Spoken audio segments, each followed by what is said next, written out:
आदरणीय दर्शकवृन्द, सधैँझैँ आज पनि तपाईँहरूलाई नमस्कार। तपाईँहरू हेर्दै हुनुहुन्छ परिवर्तनन्युज.com। त आउनुहोस् दर्शकवृन्द, आज पनि म तपाईँहरूको माझमा समाजमा हुने गरेका विकास र परिवर्तनसँगै समाजमा घट्ने गरेका राम्रा नराम्रा घटनाहरूको चिरफारको सङ्गालो लिएर तपाईँको सामु आइपुगेको छु। आउनुहोस् दर्शकवृन्द, आज हामीहरू पोखरा महानगरपालिका वार्ड नम्बर 16मा रहेको विन्ध्यवासिनी माध्यमिक विद्यालयको हीरक जयन्ती उद्घाटन कार्यक्रमको नजिकै छौँ। आजका प्रमुख अतिथि हुनुहुन्छ माननीय शिक्षा मन्त्री देवेन्द्र पौडेल। हामी एकैछिनमा देवेन्द्र पौडेल प्रमुख अतिथि सत्कार त गर्ने छौँ। आउनुहोस् एकैछिन हामी उहाँको पर्खाइमा बसौँ। हामीले सुनेअनुसार उहाँ आउँदै हुनुहुन्छ। सम्पूर्ण अभिभावकज्यूहरू प्रति हार्दिक आभार र धन्यवाद व्यक्त गर्न चाहन्छु। उद्घोषकज्यूले भन्नुभएको छ, सम्पूर्ण पत्रकारहरूको तर्फबाट पनि शुभकामना भन्नुभएको छ। हो, पत्रकार महासङ्घ गण्डकी प्रदेश समितिको सचिवको तर्फबाट ऐतिहासिक एउटा गर्वको दिन हो। 75 वर्ष एउटा राणा शासनकाल 2004 सालमा स्थापना भएको यस विद्यालयले गौरवशाली इतिहास रच्न सफल भएको छ। मलाई लाग्छ दशौं हजार सङ्ख्याका व्यक्तित्वहरू यस विद्यालयबाट दीक्षित हुनुभएको छ। त्यसो त आदरणीय दर्शकवृन्द, हामीहरूले पृष्ठभूमिमा देखिसकेका छौँ। आजका प्रमुख अतिथि देवेन्द्र पौडेल शिक्षा मन्त्री आइसक्नु भएको छ। हामी उहाँलाई स्वागत गर्न आतुर देखिएको यो प्रतीक्षामा बसिरहेको यो विशेष अतिथिहरूको भिड, यो आफन्तहरूको भिड, यो मान्यजनहरूको भिड आफैमा हीरक जयन्तीले स्वागत गरिरहेको जस्तो भान हामी बुझ्न सक्छौँ। हामीसँग विद्या भट्टराई हुनुहुन्छ, प्रभा कोइराला हुनुहुन्छ, यस्तै गरी विभिन्न पार्टीका प्रतिनिधिहरू हुनुहुन्छ, हामी देख्न सक्छौँ शिक्षाविदहरू हुनुहुन्छ। यतिकैमा हामीहरू उहाँलाई फेरि पनि पृष्ठभूमिमा देख्न सक्छौँ। उहाँलाई माला लगाएर फुलको बुकी दिएर स्वागत गर्नुभएको छ अध्यक्ष चन्द्र थापाले। त आदरणीय दर्शकवृन्द, हामीहरू सबै आगन्तुकहरू, पाहुनाहरू, स्थानीय व्यक्तित्वहरू, समाजसेवीहरू हामीले पृष्ठभूमि देखिरहेका छौँ। जनप्रतिनिधिज्यूहरू, वडाध्यक्षदेखि लिएर शिक्षाविदहरूदेखि लिएर सबै शिक्षक साथीहरू, शिक्षक नेतृत्वहरू, प्रदेशसभाका मन्त्रीहरू, सांसदहरू, राजनीतिक व्यक्तित्वहरू, माननीय प्रदेश नम्बर 1 का प्रदेश प्रमुख सोमनाथ अधिकारी प्यासी देखिरहेका छौँ। हामीहरूले विद्यालय व्यवस्थापन समितिका अध्यक्षदेखि हामी देख्न सक्छौँ। यी सबैहरूको उपस्थितिमा यो हीरक जयन्ती भव्य र सभ्य रूपले मनाउन लागिरहेको यो कार्यक्रम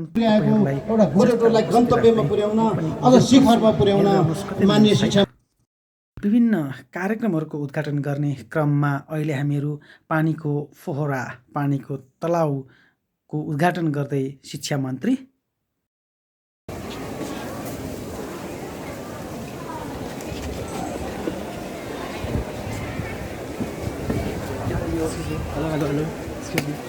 र यसपछि तयारी हाल्न पछिको युगमा 5-7-8 विद्यार्थीलाई तयारी हाल्न गर्छन्।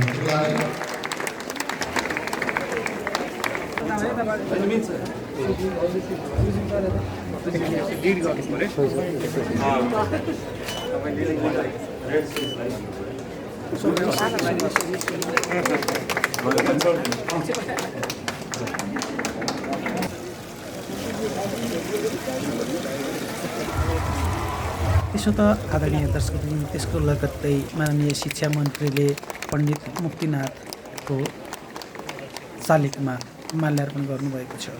हामी त्यो पृष्ठमा देख्न सक्छौँ।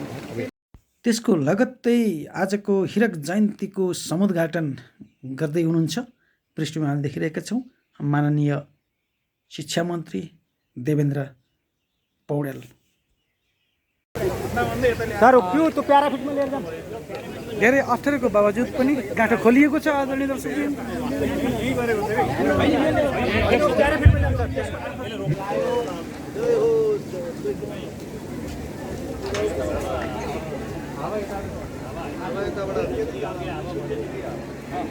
यो 75औं हिजो जयन्ती समारोहको चाहिँ बेलुन 75वटा बेलुन उडाएर माननीय शिक्षा मन्त्री देवेन्द्र राज शर्माद्वारा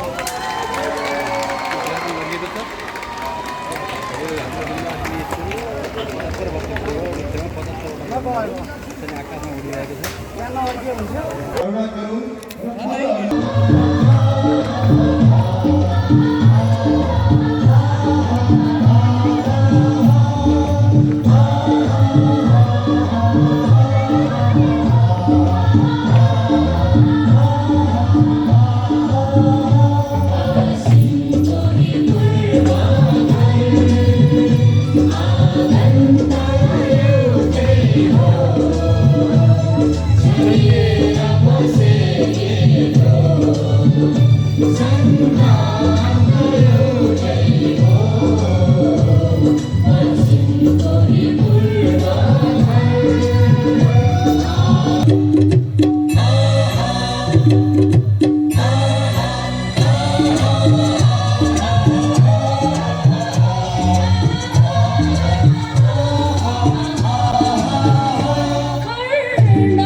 हामीले यहाँहरूलाई विनियोजन गरेका छौँ।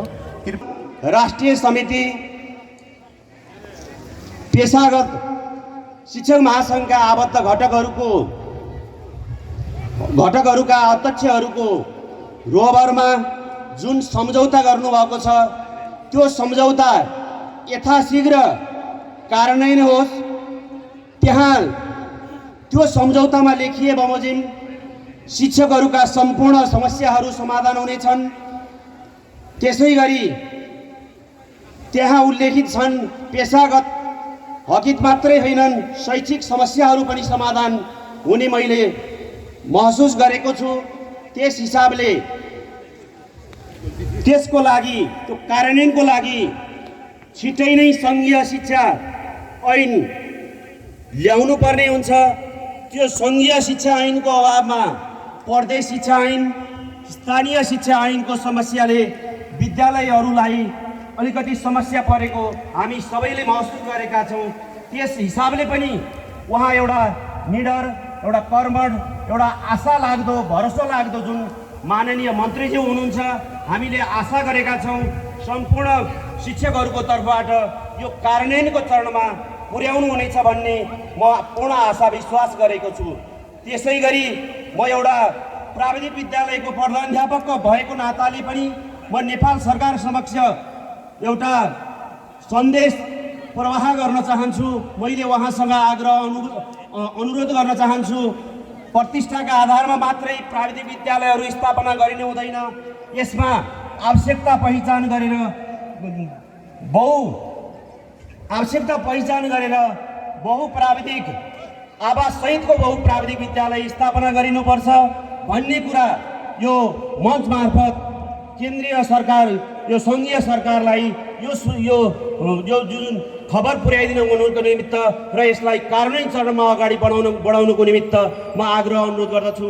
न कि जहाँ पनि प्राविधिक शिक्षालयहरू मात्रै एउटा प्रतिष्ठाका आधारमा एक प्राविधिक एक स्थानीय तह भएको नयाँ वर्षले हामी सबैमा सुख शान्ति समृद्धि ल्याओस् भन्ने आशा अपेक्षा गर्दै मेरो 2 शब्द यही अन्त्य गर्दछु। धन्यवाद, नमस्कार, जय विन्ध्यवासिनी। मन्त्री माननीय मन्त्री कुमार खड्काज्यूलाई अनुरोध गर्न चाहन्छु र उहाँ सरलाई स्वागत छ। समारोहका आदरणीय अध्यक्षज्यू, आजको यस कार्यक्रमको प्रमुख आतिथ्यता ग्रहण गर्नका निम्ति विभागीय मन्त्रीका रूपमा र गण्डकी प्रदेशले बहुत ज्यादा आशा गरेको राजनेताका रूपमा उपस्थित हुनुहुने शिक्षा विज्ञान प्रविधि मन्त्री माननीय ज्यू, हामीलाई पनि आमन्त्रण गरेर हामीप्रति अपार स्नेह, अप्रतिम माया जुन विद्यालय प्रशासनले, विद्यालय परिवारले देखाएको छ, त्यसका निम्ति साधुवाद प्रकट गर्न चाहन्छु। अमेरिका र युरोपमा बौद्धिक श्रम गर्ने, श्रमिक उत्पादन गर्ने फ्याक्ट्री बन्न पुगेका छन्। शिक्षा रोटीका लागि हुनु हुँदैन, शिक्षा खानाका लागि हुनु हुँदैन भन्ने बौद्धिक बहसका बीचमा एउटा प्रश्न सिर्जना गर्नुपर्छ। हामी जस्ता विकासोन्मुख राष्ट्रका नागरिकहरूले शिक्षा खानाका लागि मात्र हुनु हुँदैन, त्यो ठिक छ, तर शिक्षा, त्यो शिक्षा जसले अर्धाङ्गिनीको लाज छोप्ने वस्त्र उपलब्ध गराउन सक्दैन, शिक्षा जसले उत्तरार्धको जीवनमा पुगेका अभिभावक बाबा र आमाको संरक्षण र सम्मान प्रदान गर्न सक्दैन, शिक्षा त्यो शिक्षा जसले आफ्ना सन्तानको शिक्षा दीक्षा र लालन पोषण गर्न सक्दैन, त्यस्तो शिक्षाको अर्थ के, औचित्य के भन्ने बहस अहिले प्रारम्भ गर्नुपर्ने आवश्यक छ। हाम्रो शिक्षा ज्ञानको तृष्णा मेट्न त सक्यो होला, ज्ञानको तृष्णा त मेटिराखेको होला, तर हाम्रो शिक्षाले उदरको अग्नि कति शमन गर्न सक्यो अब बहस गर्न आवश्यक छ। जुन शिक्षाले पेटमा दन्किरहेको भोकको ज्वालालाई, त्यो आगोलाई शमन गर्न सक्दैन भने त्यस्तो शिक्षाको सार्थकताका बारेमा धेरै प्रश्नहरू खडा गर्ने बेला भएको छ। अन्तिममा अहिले हाम्रो युवाहरूको मनोविज्ञानका बारेमा मैले चर्चा गर्छु। 10 पास गर्यो हलो छोड्यो, 12 पास गर्यो थलो छोड्यो, एसएलसी भन्नुहोस्, एसी भन्ने पास गर्ने बित्तिकै कृषि कर्म गर्दैन, कुटो कोदालो हलो जुवा केही पनि छुँदैन। यत्रो एसी पास गरेको मान्छे म त्यो गर्दिनँ, म माटोसँग मुछिन्न भन्छ। 12 पास गर्ने बित्तिकै युवाहरू, म 12 पास गरेको, +2 पास गरेको यस्तो युवा, म कहाँ यस्तो जाबो देशमा बस्छु, म त अमेरिका जान्छु, बेलायत जान्छु, क्यानाडा र अस्ट्रेलिया जान्छु भनेर आइएल्स, टफल, जिआरई, स्याट गरेर अहिले देश बाहिर जान लागिरहेका छन्। तसर्थ प्रमाणपत्र मात्र दिने, मार्कसिटको अङ्कमा, लब्धाङ्ग पत्रको अङ्कमा गुणस्तरीयता खोज्ने र देख्ने प्रवृत्तिको अन्त गरेर अब विद्यार्थीलाई प्रमाणपत्र र मार्कसिट बोकाएर म यति पढेर उति पढेँ भन्ने भन्दा पनि उसलाई नलेजका साथसाथमा स्किल र एटिच्युड पनि प्रदान गर्नुपर्ने शिक्षाको आवश्यकता छ। त्यहाँ निर्विवाद के छ त भन्दाखेरि अबको शिक्षामा जबसम्म हामीले टेक्निकल एजुकेसन र भोकेसनल ट्रेनिङलाई माध्यमिक विद्यालयदेखि अझ आधारभूत विद्यालयदेखि सम्म हामी जोड्दैनौँ तबसम्म हामीले चाहिँ यहाँका आफ्ना युवाहरूलाई आफ्ना रगत र पसिना बेचेर केही डलर र केही रियाल प्राप्त गर्नका निम्ति वैदेशिक रोजगारमा पठाउने र उताबाट लास भएर बाकसमा आउने जुन प्रवृत्ति छ, जुन हाम्रो चाहिँ नियति छ, त्यो नियति रोक्न सक्दैनौँ। यसका निम्ति हाम्रो आदरणीय माननीय शिक्षा मन्त्रीज्यूले पक्कै पहल गर्नुहुनेछ। यो निवेदनका साथमा यो कार्यक्रमको सभ्यता भव्यतापूर्ण सफलताको कामना गर्दै प्राविधिक शिक्षालाई चाहिँ बढी जोड दिनुपर्छ भन्ने हिसाबले हामीले गण्डकी विश्वविद्यालय स्थापना गरेका छौँ र यो विश्वविद्यालयको लक्ष्य के हो भनेदेखि त्यहाँबाट चाहिँ विद्यार्थीहरूले चाहिँ अध्ययन गरिसकेपछि रोजगारीको लागि आफै स्वरोजगार बन्ने अथवा रोजगारको लागि चाहिँ फेरि बाहिर विदेशतिर चाहिँ भौतारिनु नपर्ने हिसाबको चाहिँ शिक्षा हुनुपर्छ भन्ने हिसाबले हामीले गण्डकी विश्वविद्यालय स्थापना गरेका छौँ र त्यहाँ अहिले आइटी सम्बन्धीको सूचना प्रविधि सम्बन्धीको पढाइहरू हुन्छ। त्यस्तै खेलकुद सम्बन्धीको पनि एउटा नयाँ पढाइ त्यहाँ हामीले सुरु गरेका छौँ। त्यस्तै गरेर फार्मेसी सम्बन्धीको क्लास पनि सुरु भइसकेको कुरा म जानकारी गराउन चाहन्छु र यो टिचिङ हस्पिटल पनि अब निकट भविष्यमा छिट्टै नै गण्डकी हस्पिटल अन्तर्गत त्यो शिक्षा पनि अगाडि बढ्न लागेको कुरा म यहाँहरूलाई जानकारी गराउन चाहन्छु। 90 रोपनी जग्गा हामीले प्रदेश सरकारले प्राप्त गरिसकेको छ र त्यसमा अहिले चाहिँ बाउन्ड्री घेर्ने काम र डिपिआर गर्ने काम चाहिँ अगाडि बढिसकेको कुरा पनि म यहाँ जानकारी गराउन चाहन्छु। अगर भित्र 16 नम्बर वडा परे तापनि यो महानगरको नजिकैको वडा छिमेकी वडा भए पनि यो विकास समृद्धिको हिसाबले भूगोलको हिसाबले यो वडा चाहिँ अलिकति पिछडिएको वडाको रूपमा परिचित वडा हो र हामीले विशेष गरेर यो 16 र 20 नम्बर वडालाई चाहिँ फोकसिङ गरेर हामी चाहिँ लाग्नुपर्छ। हामी अब त्यहाँको जनताहरूले हामीलाई जिताइसकेपछि प्रदेश सांसदको रूपमा अगाडि बढाइसकेपछि हामीले चाहिँ विशेष गरेर यो दुईटा वडालाई बढी हेर्नुपर्छ भन्ने हिसाबबाट हामीहरू अगाडि बढ्यौँ। मलाई लाग्छ महेन्द्र माविको सर पनि यहीँ देखिरहेको छु। 20 नम्बर वडामा अहिले सत्रको सुरुमा यस विद्यालयमा अध्ययन गर्न चाहने धेरै विद्यार्थीहरूको इच्छालाई हामीले पुरा गर्न सकेका छैनौँ, जसप्रति विद्यालय परिवार दुःख व्यक्त गर्दछ। विक्रम सम्वत 2073 साल माघ 29 गतेबाट निरन्तर 2 कार्यकाल विद्यालय व्यवस्थापन समितिको प्रथम महिला अध्यक्षको रूपमा रही काम गर्ने शुभ अवसर प्राप्त भयो। यसै कार्यकालमा विद्यालयको ऐतिहासिक हीरक जयन्ती जस्तो गरिमामय कार्यक्रम मनाउन पाउँदा हामीले भाग्यमानी ठानेका छौँ। विद्यालय परिवार सबै एकजुट भई विन्ध्यवासिनी माविमा नयाँ ऐतिहासिक कार्यहरू गर्न हामी सफल भएका छौँ। विद्यालयका गतिविधि र विद्यार्थीका सिर्जनाहरू समुदाय समक्ष पुर्याउन पहिलो पटक विन्ध्यवासिनी दर्पण प्रकाशन गरी यसलाई निरन्तरता दिएका छौँ। त्यसै गरी विद्यालयको आम्दानीको स्रोतको रूपमा रहेको पर्यटकीय स्थल महेन्द्र गुफा र चमेरी गुफाको दीर्घकालीन विकासको लागि गुरु योजना निर्माण गरी त्यसै अनुरूप चरणबद्ध रूपमा विद्यालय स्थानीय तह र प्रदेश सरकारबाट बजेट विनियोजन गरी गुफा विकास क्रमशः हुन गइरहेको कुरा यहाँहरू समक्ष राख्न चाहन्छु।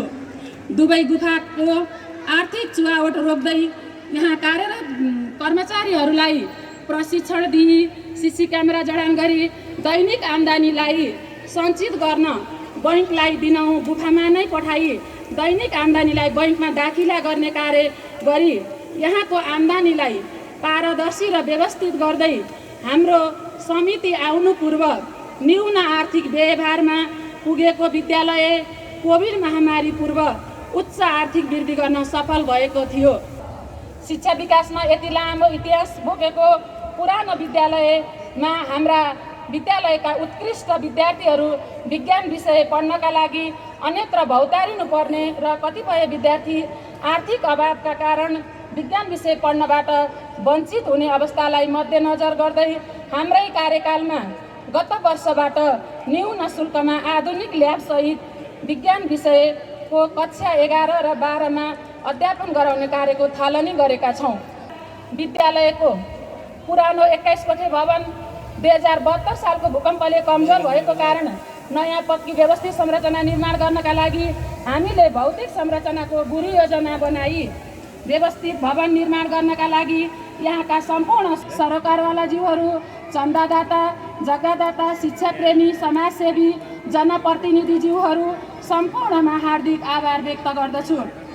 आगामी दिनमा पनि यहाँहरूकै अझै निरन्तर रचनात्मक सहयोगको अपेक्षा गर्दै हीरक जयन्ती समुद्घाटन कार्यक्रमलाई सभ्य, भव्य र अविस्मरणीय रूपमा सफल पार्नका लागि आफ्नो अत्यन्तै व्यस्त समयलाई थाती राखी विद्यालयको हीरक जयन्ती सफल पार्नका लागि आजको यस समुद्घाटन कार्यक्रममा उपस्थित भई कार्यक्रमको गरिमा बढाइदिनु हुने भएकोमा प्रमुख अतिथि, विशिष्ट अतिथि, विशेष अतिथि, हीरक जयन्ती मूल आयोजक समितिका सल्लाहकारज्यूहरू एवं सम्पूर्ण सदस्यज्यूहरू, उपसमितिका संयोजक तथा सदस्यज्यूहरू, आमा समूहहरू, सङ्घ संस्था, क्लब, अभिभावक, भूपू विद्यार्थीज्यूहरू, पत्रकारज्यूहरू, सुरक्षाकर्मीज्यूहरू, शिक्षक कर्मचारीज्यूहरू तथा प्यारा विद्यार्थी भाइ बहिनीहरू लगायत उपस्थित सम्पूर्णमा हीरक जयन्ती मूल आयोजक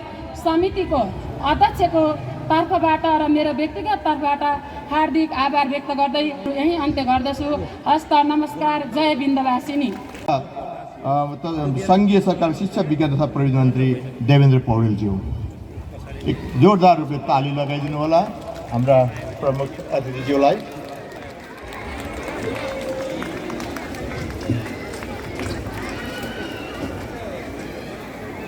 कार्यक्रमको अध्यक्षता गर्नुभएका अध्यक्षज्यू, यो कार्यक्रममा उपस्थित प्रदेशका माननीय मन्त्रीज्यूहरू, सङ्घीय सांसदज्यूहरू, प्रदेशका माननीय सांसदज्यूहरू, निर्वाचित पालिकाका महानगरपालिकाका मेयरज्यू, अन्य जनप्रतिनिधिज्यूहरू र यो स्कुललाई यहाँसम्म ल्याउनको निम्ति अहोरात्र मेहनत गर्नुभएका आदरणीय शिक्षक साथीहरू, अभिभावक व्यक्तित्वहरू, छिमेकी विद्यालयबाट आउनुभएका प्रधानाध्यापकज्यू प्रकट गर्न चाहन्छु। यो विद्यालय 75 वर्ष पुरा गरेको ऐतिहासिक विद्यालयको रूपमा यो ठाउँमा अवस्थित छ। 75 वर्ष भनेको धेरै हो। यहाँ मञ्चमा बस्दाखेरि मैले सोधेँ, धेरै व्यक्तित्वहरू यो विद्यालयबाट उत्पादित भएर विभिन्न क्षेत्रमा आफ्नो भूमिका निर्वाह गर्दै आउनुभएको छ। प्रदेश प्रमुख हुनुभएको हाम्रो सोमनाथ प्यासी हामी सँगै मञ्चमा थियौँ। उहाँले पनि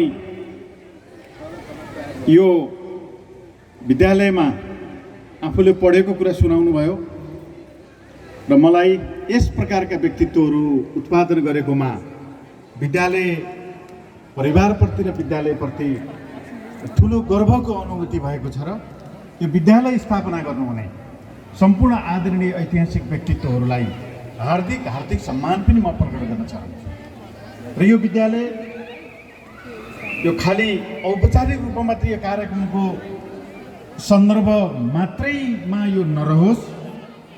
यो विद्यालयको हीरक जयन्तीले महत्त्वपूर्ण सफलता प्राप्त गर्दै आगामी दिनमा यहाँको शैक्षिक शिक्षण सिकाइ प्रक्रिया, विद्यालयमा अवस्थित विद्यार्थीहरूको क्षमता अभिवृद्धि र यहाँ सुनाउनु भयो प्रदेशको तेस्रो र कास्कीको दोस्रो भनेर यहाँ सुनाउनु भएको छ। सम्भवतः परीक्षाको रिजल्टको हिसाबले होला र म के शुभेच्छा प्रकट गर्न चाहन्छु भनेदेखि आगामी दिनमा तपाईहरू सङ्कल्प गर्नुहोला यो विद्यालयलाई यो प्रदेशकै नमुना विद्यालयको रूपमा, प्रदेशको मात्रै होइन देशकै नमुना विद्यालयको रूपमा तपाईँहरू अगाडि बढ्नको निम्ति म शुभेच्छा प्रकट गर्न चाहन्छु। यस अर्थमा कि कास्की जिल्लाका तपाईँहरू यहाँका बासिन्दाहरू, म पनि छिमेकी जिल्लाको एउटा सदस्य हुँ, तपाईँहरू भाग्यमानी हुनुहुन्छ। नेपाल आफै पनि संसारका 10वटा राम्रा बस्न लायक सुन्दर देशमध्ये राम्रा देशको रूपमा पर्छ र कास्की नेपालका 77 जिल्लाहरूमध्ये सबैभन्दा राम्रो जिल्लाको रूपमा र देशैभरिका आन्तरिक पर्यटकहरू समेत यहाँ भिजिट गर्न आउने जिल्लाको रूपमा कास्की जिल्ला पर्छ। त्यसकारणले तपाईँहरू भाग्यमानी हुनुहुन्छ। नजिकै माछापुच्छ्रे हिमाल, अन्नपूर्णका विभिन्न श्रृङ्खलाहरू, हिउँचुली हिमाल नजिकै छन् र ती हिमालको काखमा यो जिल्ला प्राकृतिक छटाले, प्राकृतिक सौन्दर्यताले, कतिपय तालहरू, कतिपय उचाइहरू, कतिपय सौन्दर्यताहरूको बिचबाट यो जिल्ला अवस्थित छ र पर्यटकीय हिसाबले राम्रो जिल्लाको रूपमा सूचीकृत छ र अगाडि बढ्दैछ। सामुदायिक विद्यालयहरू छिटै छोटो समयमा यी विद्यालयहरूको शैक्षिक प्रक्रियाको गुणस्तर सुधार। विद्यालय, सार्वजनिक विद्यालय भनेको विद्यार्थीको भविष्य बिगार्ने ठाउँहरू हुन्। सार्वजनिक विद्यालयहरूको शिक्षण सिकाइ प्रक्रिया कमजोर छ र विद्यालयहरूको गुणस्तर राम्रो छैन। त्यसकारणले अन्य विद्यालय पनि विद्यालय नै हुन्। हामी राज्यको तर्फबाट अरू विद्यालयलाई पनि त्यत्तिकै माया गर्नुपर्छ, तर फेरि पनि राज्यको प्रमुख चाहिँ दायित्वमा सार्वजनिक विद्यालयहरू पर्नुपर्छ र सार्वजनिक विद्यालयहरूको गुणस्तर कमजोर छ भन्ने कुरा बाहिर सूचना जानु, टिप्पणी हुनु हाम्रो निम्ति दुःखद कुरा र आज हामी सबैले सङ्कल्प लिनुपर्छ र विगत केही वर्षको रिजल्टको परिणाम तपाईँहरूले हेर्नुभयो भने र केही ठाउँका विद्यालयहरूको सुधारको प्रक्रिया हामीले हेऱ्यौँ भने बिस्तारै सार्वजनिक विद्यालयहरू सुधार हुँदै अगाडि बढेको हामीले महसुस गरेका छौँ र अहिले शिक्षा मन्त्रालयले सङ्कल्प गरेको छ कि पहिलो चाहिँ कर्तव्यको रूपमा सार्वजनिक विद्यालयहरूलाई सुधार्नुपर्छ, सार्वजनिक विद्यालयहरूलाई अगाडि बढाउनुपर्छ र यस्ता कलिला भाइ बहिनीहरू सगरमाथा माछापुच्छ्रेको काखमा रहेर देशको भविष्य च्याइरहेका हाम्रा यी प्यारा भाइ बहिनीहरू जसले अहिले राष्ट्रिय गीत गाएर जानुभयो, उहाँहरूको भविष्यलाई सुनिश्चित गर्नको निम्ति पहिलो रोजाइ भनेको सार्वजनिक विद्यालय बनाउनुपर्छ। त्यो सङ्कल्प तपाईँहरूले यो बिन्दुवासिनी स्कुलको यो कार्यक्रमको सन्दर्भमा सम्पूर्ण आदरणीय शिक्षक साथीहरूले, व्यवस्थापनका साथीहरूले आशा गर्न जरुरी छ र त्यही सङ्कल्प गर्नको निम्ति म लामो कुरा राख्न चाहन्न, यहाँहरूलाई अनुरोध गर्न चाहन्छु। यसैसित सम्बन्धित रहेर विद्यार्थी केन्द्रित शिक्षा भनेको विद्यार्थी केन्द्रित हुनुपर्छ। यो विद्यालयबाट उत्पादित भएका विद्यार्थीहरू उच्च शिक्षामा प्रतिस्पर्धा गर्न जाँदाखेरि अरू विद्यालयमा भन्दा, अरू फरक प्रकृतिका विद्यालयमा भन्दा गुणस्तर भएको, चाहे सांस्कृतिक क्षेत्रमा होस्, चाहे पठन पाठनको क्षेत्रमा होस्, चाहे खेलकुदको क्षेत्रमा होस्, चाहे चाहिँ हाजिरी जवाब प्रतियोगिता र अतिरिक्त क्रियाकलापको क्षेत्रमा होस्, सार्वजनिक विद्यालयबाट निस्कने विद्यार्थीहरू सक्षम हुनुपर्छ, गुणस्तरीय हुनुपर्छ र प्रतिस्पर्धा गर्न सक्ने र प्रतिस्पर्धाको निम्ति तयार हुने एउटा सक्षम विद्यार्थीको रूपमा यहाँबाट उत्पादित हुने विद्यार्थीहरूलाई हामी अगाडि बढाउन सक्यौँ भने मात्रै हामीले विद्यालयमा सक्रिय भएर काम गरेको कुराको प्रत्याभूति विद्यार्थी केन्द्रित शिक्षाले ग्रहण गर्न सक्छ र त्यसैको निम्ति हामी अहिले आदरणीय शिक्षक साथीहरूले केही कुरा राखेर जानुभयो। शिक्षक सङ्गठनको तर्फबाट मैले उहाँले भनेको कुरालाई सम्मान गर्न चाहन्छु। हामी शिक्षक महासङ्घसँग विद्यालयहरूलाई सुधार्नको निम्ति हामी 51 बुँदे सहमति गरेका हौँ। सुविधाको लागि मात्रै होइन, शिक्षकहरूलाई खुसी पार्नको निम्ति। तपाईँहरू धेरै शिक्षकहरू हुनुहुन्छ। यो सम्झौता किन गरिएको भनेदेखि यहाँ भाइ बहिनीहरूलाई तपाईँहरू कसैलाई सोध्नुभयो, गाउँतिर गएर अभिभावकलाई सोध्नुभयो भने कसैले आशीर्वाद दिनु पर्यो भनेदेखि तपाईँ डक्टर बन्नुहोला, तपाईँ ठुलो भएस पाइलट बन्नु, ठुलो भएस डक्टर बन्नु, ठुलो भएस बाबु नानी इन्जिनियर बन्नु, ठुलो भएस ठुलो व्यवसायी बन्नु। तर दुःखद कुरा कसैले पनि बाबु नानी तिमी ठुलो भएर राम्रो शिक्षक बन्नु होला भनेर कसैले आशिष दिँदैन। शिक्षक महासङ्घसित गरेको सम्झौता भनेको के हो भने शिक्षकलाई मर्यादित पेसा जबसम्म समाजमा बनाउन सकिँदैन, शिक्षकलाई सम्मान गरेर जबसम्म शिक्षक विद्यालयमा सम्मानित रूपमा प्रकट हुने सम्मानित व्यवसायको रूपमा अगाडि बढाउन सकिँदैन, तबसम्म चाहिँ शिक्षक चाहिँ विद्यालयमा केन्द्रित हुने कुरा कमजोर बन्छ। त्यस कारणले शिक्षक महासङ्घसँग शिक्षा मन्त्रालयको तर्फबाट हामी सहमति गरेका छौँ र कर्मचारी सरह मलाई हिजो भन्नुभएको थियो अब राष्ट्र सेवक कर्मचारी अनि शिक्षकहरू चाहिँ राष्ट्र सेवक नहुने हामी संविधानमा व्यवस्था गर्छौँ र शिक्षक सेवा आयोगबाट आउने शिक्षक र लोक सेवा आयोगबाट आउने कर्मचारी राज्यको समान दायित्व वहन गर्ने फरक चाहिँ जिम्मेवारी पुरा गरेका व्यक्तिहरू हुन्। त्यसकारणले शिक्षकहरू पनि घोषणा गरिन्छ, शिक्षकहरू पनि सम्मानित राष्ट्र सेवकको रूपमा स्थापित गर्ने जिम्मा मैले लिएको छु र शिक्षा मन्त्रालयले लिएको छ। म तपाईँलाई यो भन्न चाहन्छु, यहाँ महानगरपालिकाको तर्फबाट निर्वाचित आदरणीय व्यक्तित्वहरू पनि हुनुहुन्छ। शिक्षक महासङ्घसँग गरेको सहमति सङ्घीयता विपरीतको सहमति होइन, कहीँ पनि गरिएको छ।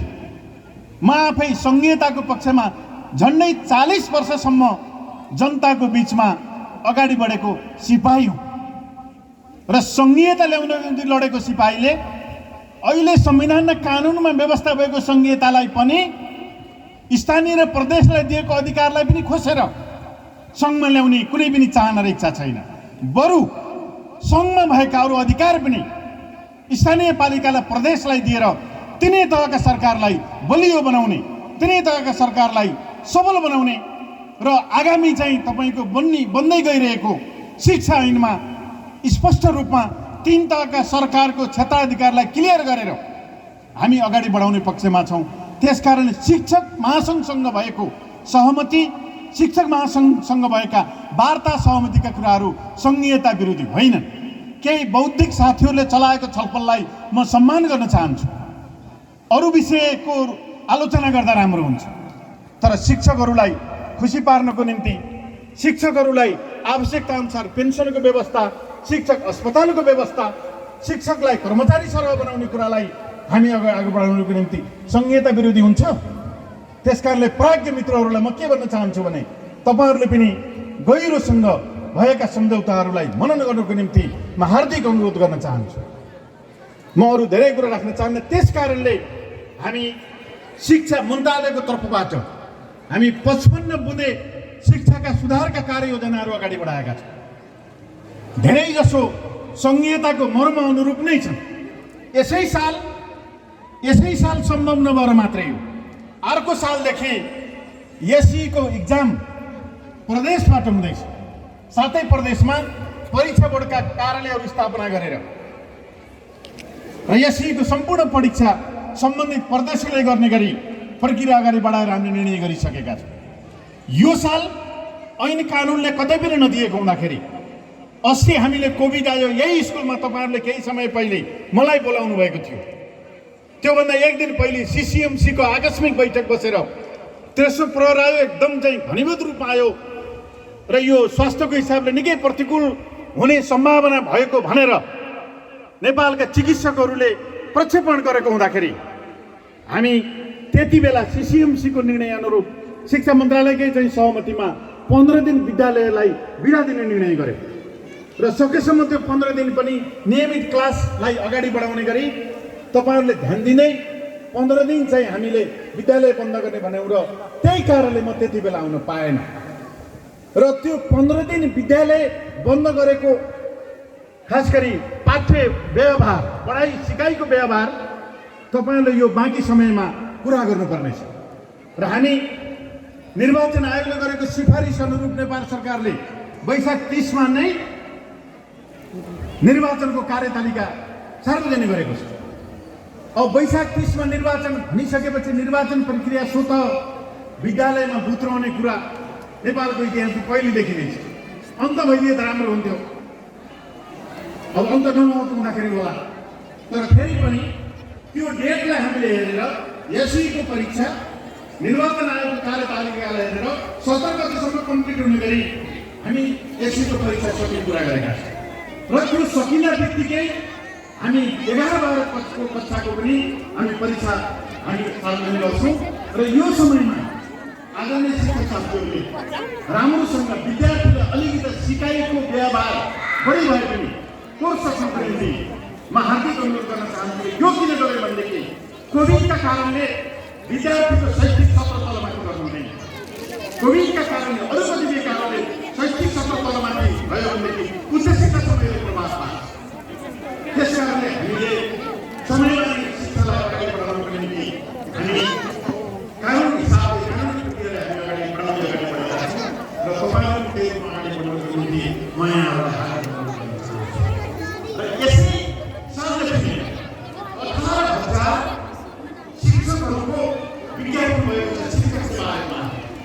भर्खरै केही समय पहिले हामीले नियमहरूको संशोधन गरेर दुईटा नियम शिक्षक सेवा आयोगमा अध्यायको शिक्षकहरूलाई खास गरी लाइसेन्सको कुरा, आन्तरिक बढुवाको कुरा र कम शिक्षकलाई अगाडि बढाउने कुरा हामीले निर्णय गरेर प्रक्रिया अगाडि बढाइसकेका छौँ। र तपाईँहरू प्रतिस्पर्धा गर्नु मनसुन चल्दै मनसुनका आधारमा हिजोको जस्तो गरी चल्दै आज प्रत्येक विद्यालयमा डिजिटल बोर्ड पुर्याउने लक्ष्य लिएका छौँ। प्रत्येक विद्यालयमा आइसिटी पुर्याउने लक्ष्य लिएका छौँ। आइसिटी डिजिटल र क्लास बोर्ड चलाउने कुरा मनसुनले चल्दैन। शिक्षकहरू क्षमता भएको चाहिन्छ। त्यसकारण मैले यो तपाईँलाई विनम्रतापूर्वक किन भन्न खोजेको भने मेहनत गर्नु र मेहनत गरिएन भनेदेखि क्वालिटीको शिक्षक र क्वालिटीको शिक्षा प्रणाली र क्वालिटीका विद्यार्थीहरूको शैक्षिक क्षमता गुणस्तरीय क्षमता हामीले उपलब्ध गर्न सकिँदैन। त्यसकारण शिक्षक सेवा आयोगबाट हामीले 18,000 शिक्षकहरूको वृद्धि गर्ने लक्ष्य अगाडि बढाइसकेका छौँ। र त्यसै गरिकन हामीले खास गरी म्याथ, साइन्स र अङ्ग्रेजीको देशैभरि दरबन्दी छैन। तपाईँहरू जति पनि शिक्षक साथीहरू भेट्दाखेरि भेट्न खोज्नुभयो भने यो विद्यालयमा दरबन्दी छैन भने ब्याङ्क त छैन। हामीसित शिक्षकहरू थुपारिएको शिक्षक साथीहरूको विषय अनुसार ट्याक्क चाहिँ राखेर सिस्टममा राखेको ब्याङ्किङ भएको भएदेखि त हामी पुर्याइदिनु हुन्थ्यो। र शिक्षकको दरबन्दी देशभरि खाली छ र हामीले शिक्षक सेवा आयोग मार्फत त्यसपछि अस्थायी दरबन्दी सिर्जना गरेर त्यो मार्फत र बढी भएका शिक्षकहरू चाहिँ तानतुन गरेर दरबन्दी मिलान गरेर हामी देशैभरि सार्वजनिक विद्यालयहरूको दरबन्दी मिलानको प्रक्रिया पनि हामी अगाडि बढाएका छौँ। र निकट भविष्यमा नै विषयगत शिक्षकहरू विद्यालयमा पुर्याउने र त्यसै गरिकन मैले शिक्षकको सम्मानको कुरा गरिसकेँ। शिक्षकहरूका कतिपय पेन्सनको कुरा, उपचारको कुरा र कतिपय चाहिँ स्थायी शिक्षक र अस्थायी शिक्षक। स्थायी भएको शिक्षकले 20 वर्ष पढायो भने राज्यको तर्फबाट सेवा सुविधा पाउने, राज्यले त्यस प्रकारका कतिपय कुरा हिजो ढिलाइ गर्दाखेरि छुटेका शिक्षकहरूको हकमा पनि 19 वर्ष समथिङ वर्ष महिना पढायो तर एकजना स्थायी शिक्षकले सेवा सुविधा लिएर निस्कने, त्यही समय पढाएको छैन अर्को शिक्षकले खाली याद निस्कने कुरा न्यायसँग हुँदैन। त्यसकारणले हामी शिक्षक महासङ्घसँग हामी सहमति गरेर प्रक्रियागत हिसाबले पनि हामीले निश्चित समय जोडेर त्यस प्रकृतिका शिक्षकहरूलाई पनि हामीले राज्यको तर्फबाट सुविधाको व्यवस्था गर्ने कुरा गरेका छौँ। मैले यो कुरा तपाईँलाई किन राख्नु भनेको भनेदेखि एकातिर अधिकारको कुरा जोडिएको छ, अर्कोतिर कर्तव्यको कुरा जोडिएको छ। अधिकारको कुरा शिक्षक साथीहरूले राज्यको तर्फबाट कर्मचारी सरह सबै सेवा सुविधा पाउनु पर्यो भन्ने कुरा जायज छ, मन्त्रालय तयार छ, हामी प्रक्रिया अगाडि बढाएका छौँ। तर शिक्षक साथीहरूको भूमिका के हो भनेदेखि विद्यालयमा केन्द्रित हुने, व्यवस्थापनसँग मिल्ने र विद्यालयमा केन्द्रित भएर औपचारिक रूपमा पढाएर मात्रै छुट्दैन, होम टु भिजिटको तरिका अप्नाउनु, अभिभावकहरूको घर घरमा जाने, फोन गर्ने, कुरा गर्ने र विद्यार्थीहरूलाई घरमा समेत उपयुक्त प्रकारको पठन पाठनको वातावरण सिर्जना गर्ने कुरा र अभिभावक साथीहरूसित पनि अनुरोध के छ भनेदेखि विद्यालयमा क्लासमा आएर शिक्षकले सिकाएको ब्ल्याकबोर्ड हेरेर मात्रै विद्यार्थी सक्षम हुन सक्नुहुन्न।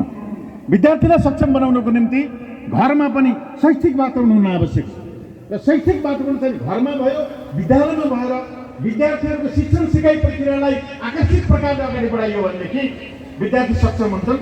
त्यस कारणले अभिभावकहरू पनि त्यत्तिकै चाहिँ विद्यार्थीलाई सिकाउनुको निम्ति महत्त्वपूर्ण भूमिका रूपमा रहन्छ। यसरी विद्यार्थी, अभिभावक र शिक्षकहरूको एकता मिलाउनु भयो भने विद्यालयलाई सुधार्न सकिन्छ। र त्यसको साथसाथै निर्वाचित जनप्रतिनिधि र सम्बन्धित चाहिँ कार्यालयहरू पनि विद्यालय सुधार्नको निम्ति अहोरात्र हामी खट्यौँ भने सार्वजनिक विद्यालयलाई सुधार्न सकिन्छ।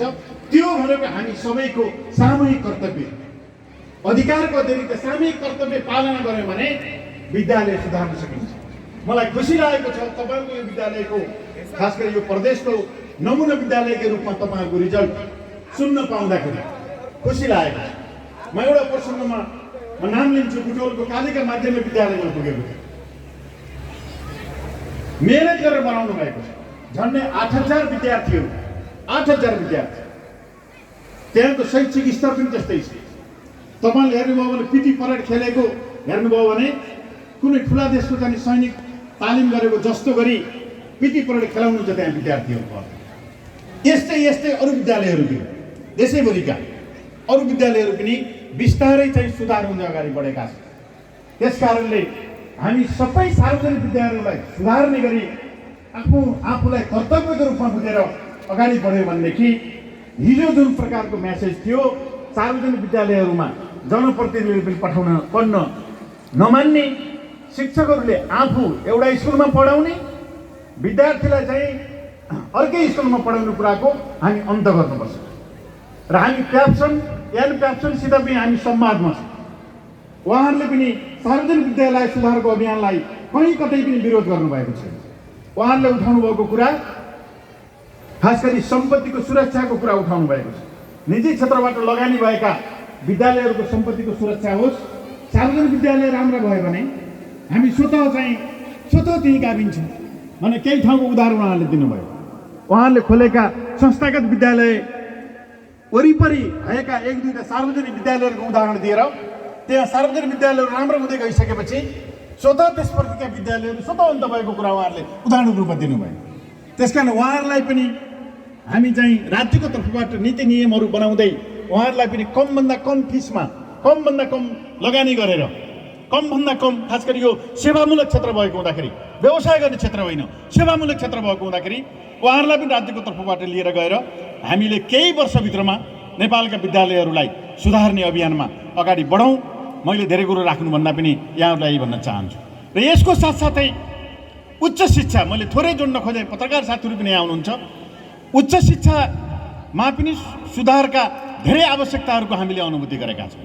हाम्रो संविधानमा व्यावसायिक रोजगारमूलक शिक्षा भनेको छ, वैज्ञानिक व्यवसायिक र रोजगारमूलक शिक्षा भनेको छ। आज बिहान पनि यो प्रदेशको सिटिबिटीको एउटा अन्तर्क्रिया कार्यक्रममा म सहभागी बनेर आएँ यहाँ र त्यहाँको मेरो छलफल भयो र हामीले उत्पादित भएको जनशक्तिलाई शिक्षा प्राप्त भएको चाहिँ शिक्षालाई सिपसँग र सिपलाई उत्पादन र रोजगारसँग जोड्न सकेनौँ भने जतिसुकै हामीले ठुल्ठुला कुरा गरे पनि हाम्रो जनशक्तिले हाम्रो देशमा यहाँ रोक्न सकिँदैन।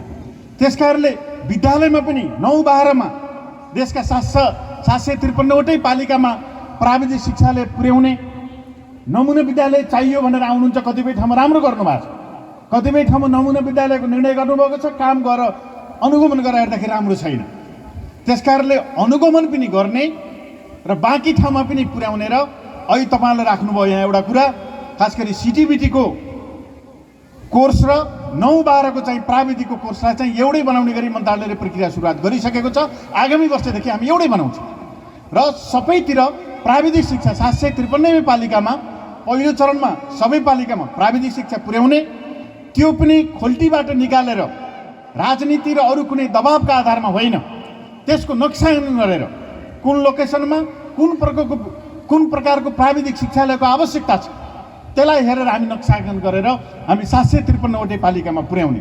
दोस्रो चरणमा महानगरपालिका र उपमहानगरपालिका जनसङ्ख्या बढी भएको हुँदाखेरि त्यसलाई प्लस गर्दै जाने गरी हामीले नक्साङ्कन सुरु गरेर प्राविधिक शिक्षालयलाई पनि हामी त्यही अनुसार पुर्याउने र उच्च शिक्षालाई पनि हामी अहिले विश्वविद्यालयको कुरा गरेर जानुभयो पूर्व वक्ताले, र देशभरि खोलिएका विश्वविद्यालयहरूलाई पनि हामीले एउटा नियमन गरेर नियमन गरेर विषय अनुसारका विश्वविद्यालयहरू बनाउने गरी त्यसलाई अगाडि बढाउने गरी हामी होमवर्क गरेका छौँ। यो विद्यालयबाट उत्पादित भएका जनशक्ति जाँदाखेरि कहाँ पढेर आएको विद्यार्थी भन्दाखेरि पोखरा यो वार्ड नम्बर 16 बाटुले चौरमा पढेर आएको विन्ध्यवासिनी विद्यालयमा पढेर आएको विद्यार्थी भनेपछि यसै पनि सक्षम छन् भन्ने कुराको मेसेज तपाईँहरूले केही वर्षभित्रमा दिनुपर्छ र तपाईँहरू अगाडि बढ्नुहोला र शिक्षा मन्त्रालयको तर्फबाट आवश्यक यहाँका सम्बन्धित र अरू कतिपय कुराहरू पूर्वाधारसित सम्बन्धित शिक्षक मिलानसित कतिपय सम्बन्धित कुराहरू आवश्यक छन् भनेदेखि म तपाईँहरूसँग मन्त्रालयको तर्फबाट जतिखेर पनि संवादमा रहने प्रतिबद्धता व्यक्त गर्न चाहन्छु र यो विद्यालय सुधारको निम्ति तपाईँहरूको सक्रियतामा जहिले पनि ऐक्यबद्ध भएर अगाडि बढ्ने म विश्वास तपाईँहरूलाई प्रकट गर्न चाहन्छु। म यसै पनि यही क्षेत्रको प्रतिनिधि हुँ। शिक्षा मन्त्री भन्ने कुरा आउला जाला, तर यो विन्ध्यवासिनीमा म आएर तपाईँहरू बिच बोलेको कुरा मेरो जीवनभर चाहिँ जिउँदै भएर अङ्कित भएर रहनेछ र म जिउँदो रञ्जलीसम्म यो विद्यालयको प्रगतिको निम्ति यो विद्यालयको भविष्यको निम्ति लागि पर्ने अहोरात्र खट्ने प्रतिबद्धता पनि म तपाईँहरू बिचमा व्यक्त गर्न चाहन्छु। किनभने हामी हाम्रा देशका कर्णधार युवाहरूलाई यस प्रकृतिका विद्यालयहरूबाट उत्पादित भएर जबसम्म दक्ष जनशक्ति बनाउन सक्दैनौँ, शिक्षा प्रणालीलाई जबसम्म सुधार गरेर देशका सबै क्षेत्रमा दक्ष जनशक्तिलाई प्रवाह गर्न सक्दैनौँ तबसम्म देशको अरू विकासको प्रक्रिया अगाडि बढ्न सक्दैन। त्यस कारणले यो विद्यालयमा तपाईँहरू त्यही रूपमा अगाडि बढ्नुहोला र प्यारा प्यारा भाइ बहिनीहरूको मुस्कान, तपाईँहरूको उत्साह, तपाईँहरूको जाँगर, तपाईँहरूको सक्रियता पठन पाठनमा केन्द्रित होस्। तपाईँहरू चाहिँ सक्रिय भएर अगाडि बढ्नुहोला। गुरुहरूसँग विनम्रतापूर्वक सिक्ने सिकाइ प्रक्रियामा निरन्तर खुसी साथ तपाईँहरू अगाडि बढ्नुहोला र तपाईँहरूको भविष्यको निम्ति हामी पनि प्रतिबद्ध छौँ। र यो प्यारो हाम्रो देशको यो कास्की रमणीय ठाउँ, कोही ठाउँमा लाली गुराँस फुलेको छ, कोही ठाउँमा तालहरू मुस्काएका छन्, कोही ठाउँमा चाहिँ हिमालको सौन्दर्यता प्रकट भएको छ। यो यस्तो सुन्दर ठाउँमा यहाँका केही सार्वजनिक विद्यालयहरू पनि झापाबाट कोही यहाँका अरू ठाउँहरू हेर्न आयो भने, भोलि कुनै डडेलधुराबाट हेर्न आयो भने विन्ध्यवासिनीका आदरणीय सरहरू, व्यवस्थापन साथीका सरहरू फेवाताल हेर्न आउनेले यो विद्यालय पनि हेर्न आओस्। हिमाल हेर्न आउनेले, डाँडाकाँडा हेर्न आउनेले विन्ध्यवासिनी स्कुलको शिक्षण सिकाइ प्रक्रिया पनि हेर्न आओस्। त्यही प्रकारले एउटा पर्यटनको केन्द्रको रूपमा पनि यो विद्यालयलाई एउटा सक्षम विद्यालयको रूपमा अगाडि बढाउनु हुनेछ। यही शुभेच्छा प्रकट गर्दै यो विन्ध्यवासिनी माध्यमिक विद्यालयको यो हिरक जयन्तीमा मलाई तपाईँहरूले यहाँ आमन्त्रण गर्नुभएकोमा आयोजक मित्रहरूप्रति, शिक्षक साथीहरू र व्यवस्थापन समितिका र यहाँका आदरणीय सम्पूर्ण प्रबुद्ध व्यक्तित्वहरूप्रति हार्दिक हार्दिक आभार प्रकट गर्दै मेरा संक्षिप्त भनाइहरू अन्त्य गर्न चाहन्छु। धन्यवाद, नमस्कार। यसको सम्मान ग्रहणको लागि हार्दिक हार्दिक अनुरोध छ।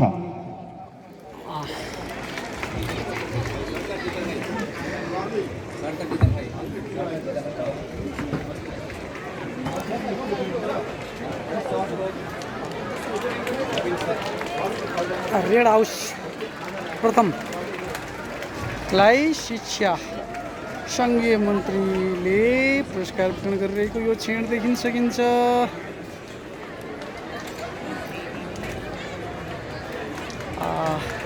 प्रधानाध्यापक कृष्ण आचार्यले अबिर लाउनु भएको हुन्छ भनेदेखि अध्यक्षले खादा उडाउनु भएको छ र सिल हस्तान्तरण गर्ने क्रममा प्रमुख अतिथि हामी केही समयमा नै देख्न सक्नेछौँ।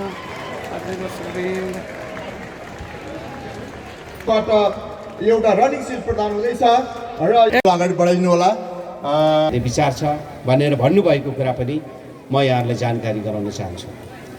र हाम्रो अगाडि धेरै हाम्रो आदरणीय अग्रजहरू, आदरणीय गुरुहरू मैले देखिरहेको चाहिँ छु, जसको सत्प्रेरणाले, जसको सद्भावले, जसको सहयोगले आज हामी यो ठाउँमा उभिएका चाहिँ छौँ। र सर्वप्रथम यो हाम्रो आदरणीय पुण्यभूमि, आदरणीय पूज्यभूमि, यो माटोमा उभिएर यी विचारहरू राखिरहँदा, यो मौका पाइरहँदा म आफूलाई एकदमै भाग्यमानी सम्झेको चाहिँ छु। र सर्वप्रथम त हामी यो विद्यालयमा पढिरहँदा नै हामीले विद्यालयको रजत जयन्ती देख्ने अवसर पायौँ र त्यस पछाडि दोस्रो अवसर विद्यालयको स्वर्ण जयन्ती आफै व्यवस्थापन समितिको अध्यक्ष बनेर हामीले त्यो व्यवस्थापन गर्ने मौका पाएँ।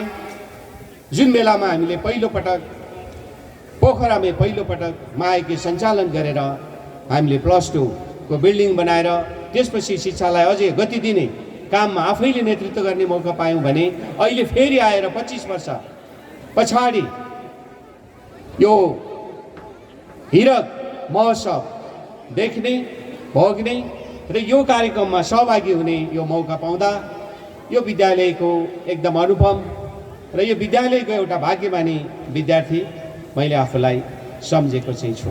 त्यो र हरेक क्षेत्रबाट, चाहे त्यो सामाजिक क्षेत्र होस्, चाहे त्यो राजनीतिक क्षेत्र होस्, चाहे त्यो विभिन्न पेसागत क्षेत्रहरू हुन्, चाहे व्यावसायिक क्षेत्र होस्, हरेक क्षेत्रमा यो विद्यालयका विद्यार्थीहरूले छाएको, रमाएको र उन्नति गरेको देख्न पायौँ भने त्यो नै हाम्रो लागि सबैभन्दा महत्त्वपूर्ण विषय हुनेछ।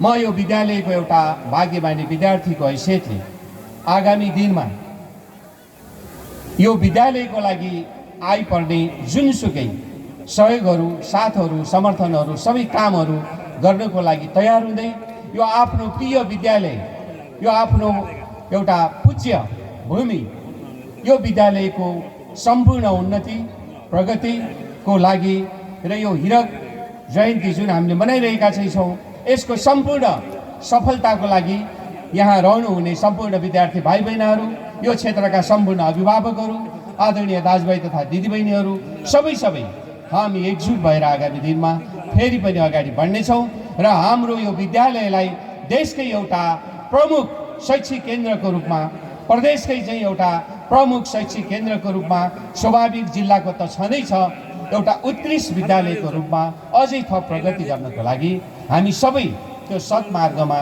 लाग्नेछौँ। त्यो सद्बुद्धि हामी सबैलाई वास्तवमा आउनेछ भन्ने विश्वासका साथ यो मौका दिनुहुने आयोजकहरूलाई धेरै धेरै धन्यवाद व्यक्त गर्दै नजिकै आइरहेको नयाँ वर्ष 2079को यहाँहरू सबैलाई हार्दिक शुभेच्छा र शुभकामना व्यक्त गर्दै र मलाई विश्वास छ आउने नयाँ वर्षमा हाम्रो देशमा सबै निर्वाचनहरू हुँदैछन्।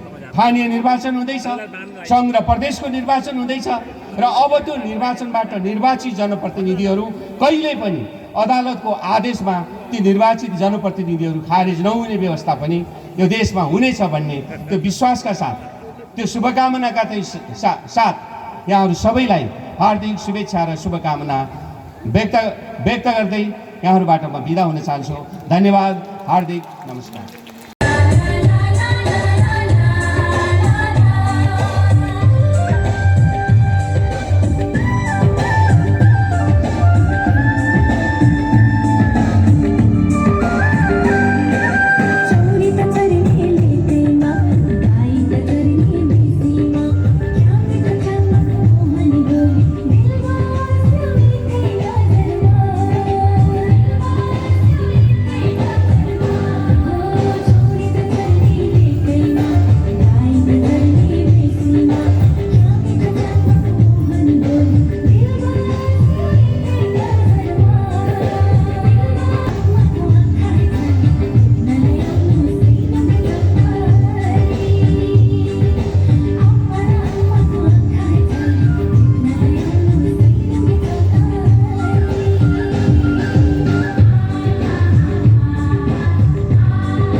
मैले आज यो हिरक जयन्तीको अवसरमा धेरै कुराहरू बोल्न चाहिनँ। म मात्र के भन्न चाहन्छु भने हामी वर्तमानका इतिहासबाट पाठ सिक्ने, वर्तमानका निर्माणकर्ता हौँ। हामी भविष्यको कल्पना मात्रै हामीले गरेनौँ, वर्तमानमा त्यसलाई निर्माण गर्ने निर्माणकर्ता अहिलेको समिति हो, वडाको तर्फबाट हामी हौँ।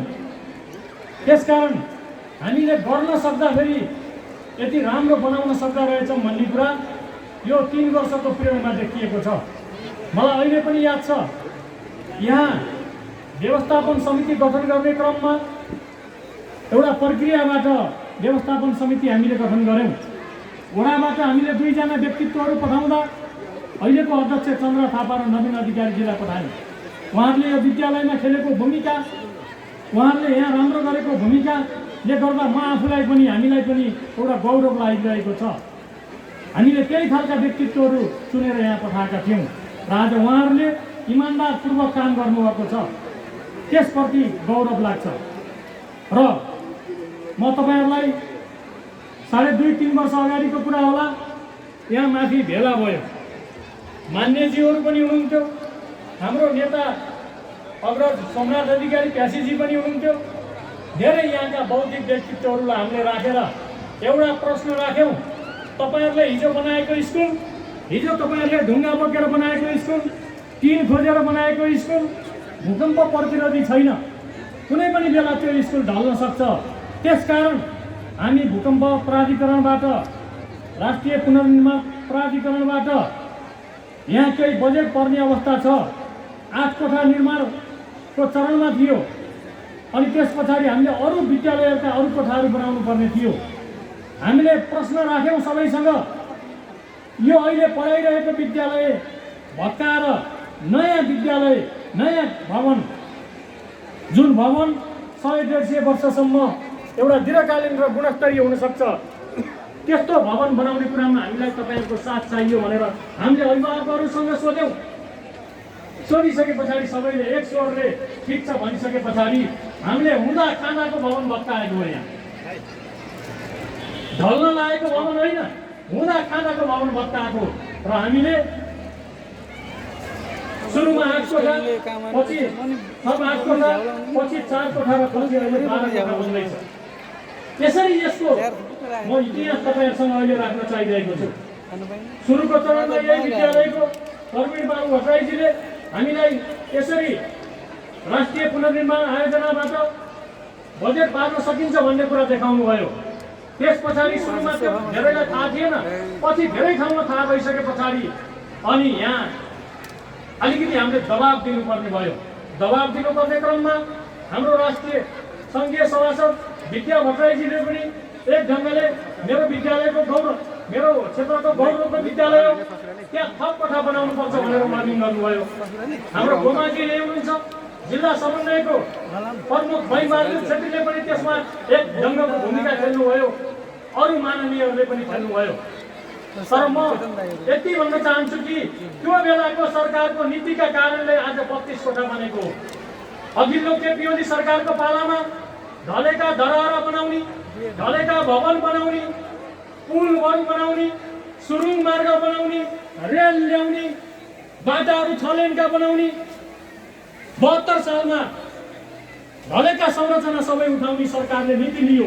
त्यो नीति अन्तर्गत यो बनेको। यहाँ कसैले 1 करोड हालेर, कसैले 50 लाख हालेर बनेको होइन। यो सरकारको त्यो बेलाको नीतिले आज देशैभरि यसरी पुनर्निर्माण प्राधिकरणबाट भवनहरू बनेका छन्। यसरी 32 कोठा बनिरहँदा म आफू वडा अध्यक्ष भएको हिसाबले मेरो आफ्नो कार्यकालमा यसरी बनिरहँदा र तपाईँहरूले साथ दिइरहँदा मलाई साह्रै गौरव लागेको छ। भोलि इतिहासमा यो एउटा स्वर्णिम अक्षरले यो लेखिनेछ। यहाँ मात्रै बनेन, शान्ति माविमा 8 कोठा, अन्नपूर्ण माविमा 4 कोठा र शौचालय, जनता आदर्श विद्यालयमा 4 कोठा र शौचालय, सीता भवन अर्मलाकोटमा 2 कोठा र शौचालय हामीले बनाएका छौँ। त्यति मात्रै होइन, ज्ञान ज्योतिमा खानेपानी लगायतका संरचनाहरू बनेका छन्। यसकारण हामीले हाम्रो कार्यकालमा यी संरचनाहरू बनायौँ। अब गुणस्तरीय शिक्षाको आवश्यकता छ। अब विद्यार्थीहरूलाई हामीले गुणस्तरीय शिक्षा दिने कुरा, अहिलेको प्रतिस्पर्धी जमाना अनुसारको शिक्षा दिने कुरा आवश्यकता छ। अहिले प्रमुख अतिथिज्यूले अरू धेरै अतिथिहरूले बोलेर गइसक्नु भएको छ। त्यो खालको शिक्षा अहिले आवश्यकता छ र सरकारी विद्यालयबाट पनि त्यो खालको शिक्षा दिन सकिन्छ भन्ने कुराको विश्वास यो विन्ध्यवासिनी स्कुलले दिएको छ। गण्डकी प्रदेशबाट नमुना विद्यालयको यो पुरस्कृत भएको छ। तपाईँहरू सबै यसको लागि बधाईको पात्र हुनुहुन्छ यहाँ पढाउने शिक्षकहरू, यहाँ अध्ययन गर्ने विद्यार्थीहरू, यसलाई माया मान्ने अभिभावकहरू, तपाईँ हामी सबै वडावासीहरू यसको बधाईको पात्र छौँ। त्यसकारण म यहाँका हामीले प्राप्त गरेको यो सफलताबाट मात्रै हामी सन्तुष्ट हुने होइन, थप सफलताको लागि यो देशकै नमुना विद्यालय विन्ध्यवासिनी विद्यालयलाई बनाउने गरेर अहिले हामीहरू थप लाग्न पर्नेछ। र म अन्त्यमा भावी पुस्तासम्म पुर्याउने माध्यम भनेको शिक्षा हो। त्यसकारण आज जो मान्छेले शिक्षामा लगानी गर्दैन, जसका छोराछोरीले राम्रोसँग पढ्दैनन्, बाबुबाजेले कमाइदिएको सम्पत्तिले मात्रै छोराछोरीलाई हुँदैन। त्यसकारण आज शिक्षित मान्छेले मात्रै यो देश दुनियाँमा प्रगति गर्न सक्छ। र मानिसहरू जन्मदा सबै बच्चाहरू सम्भावना बोकेर जन्मेका हुन्छन्, तर तपाईँ हाम्रो घर वरपरको वातावरण, समाजको वातावरणले आज बच्चाहरूको दिमाग हामीले बिगारिरहेका छौँ। यसकारण हाम्रो वरपरको समाज, हामी अभिभावकहरूले पनि घरमा विद्यार्थीहरूलाई राम्रो वातावरण दियौँ भने विद्यार्थीले राम्रो प्रगति गर्न सक्छ। स्कुलमा गएर मात्रै हुँदैन, घरको वातावरण पनि राम्रो हुनुपर्छ, समाजको वातावरण पनि राम्रो हुनुपर्छ। त्यसपछि मात्रै हामीले सोचे जस्तो नतिजा निम्त्याउन सक्छौँ। जुनसुकै बाटोमा पनि चाँदीको घेरा हुन्छन् भने चाहिँ हरेक दुर्भाग्य पश्चात सौभाग्य र सम्भावनाहरू प्रशस्त रूपमा हुन्छन्। हरेक असफलताले नै सफलताको परिचय दिन्छ। त्यसकारण म विद्यार्थी साथीहरूलाई भन्न चाहन्छु, तपाईँहरू आज फर्स्ट नहुने विद्यार्थीले म फर्स्ट हुन्छु भन्नु पर्यो। आज उत्कृष्ट नहुने विद्यार्थीले मैले डिस्टिङसन ल्याउँछु भनेर प्रतियोगिता गर्नु पर्यो। एकचोटि फेल हुँदैमा केही फरक पर्दैन, तर उत्कृष्ट विद्यार्थी, नमुनायोग्य विद्यार्थी बन्नुपर्छ। त्यसको लागि हामीसँग सकारात्मक सोच हुनुपर्छ, ऊर्जाशील हुनुपर्छ, हाम्रो मिहिनेत बढी हुनुपर्छ। गुरुहरूसँग अझ धेरै जिज्ञासाका साथ क्लासमा अध्ययन गर्ने कुरामा, प्रश्न सोध्ने कुरामा विद्यार्थीहरू चनाखो हुनुपर्छ। सबैको एउटा समन्वय मिल्यो भने मात्रै गुणस्तरीय शिक्षा प्राप्त हुन सक्छ। बाटोको छेउछाउमा राखिएका लाइट जस्ता हुन्छन्। गतिहरूले जीवनको यात्रा त कम गर्दैनन्, उनीहरूले जीवनको यात्रा त कम गर्दैनन्, तर बाटोमा प्रकाश छरिदिन्छन्। त्यसकारण अबका विद्यार्थीहरू, अबका तपाईँ हामीहरू बाटोमा राखिएको सुन्दर लाइट जस्तो यात्रीहरूलाई बाटो देखाउने हुन सक्नुपर्छ। त्यो कल्पना, त्यो उद्देश्य तपाईँ हामीले लिनुपर्छ। र हामी आफ्नो भाग्य विधाता हामी स्वयं हौँ। कहिलेकाहीँ हामीले अरूलाई गाली गर्छौँ, अरूको डाहा गर्छौँ, त्यो होइन। हरेक मान्छेको भाग्य विधाता ऊ स्वयं हो, उसँग भएको क्षमता हो। त्यसकारण चाहिँ हरेक मान्छेले आफूले केही गर्छु भन्ने भावना, एउटा दृढ सङ्कल्पहरू राख्नुपर्छ। र म अन्त्यमा हामीले हरेक कुरा ठुलोबाट होइन, सानोबाट सुरु गर्नुपर्छ। जसरी यो विन्ध्यवासिनी मावि बनाउँदा हामी 8 कोठाबाट सुरु गरेर आज 32 कोठा बनायौँ, तपाईँ हाम्रो अगाडि छ। त्यसै गरी आज यो स्कुल एउटा रोल मोडल स्कुल हुनुपर्छ यो वडाको पनि। र यो स्कुलको व्यवस्थापन समितिले एउटा निर्णय गरेको छ, यहाँ एउटा नर्सिङ कक्ष सञ्चालन गर्ने भनेर। एउटा छुट्टै विद्यार्थीहरूलाई एउटै छुट्टै स्वास्थ्य उपचारको लागि कक्षा सञ्चालन गर्ने एउटा निर्णय गरेको छ।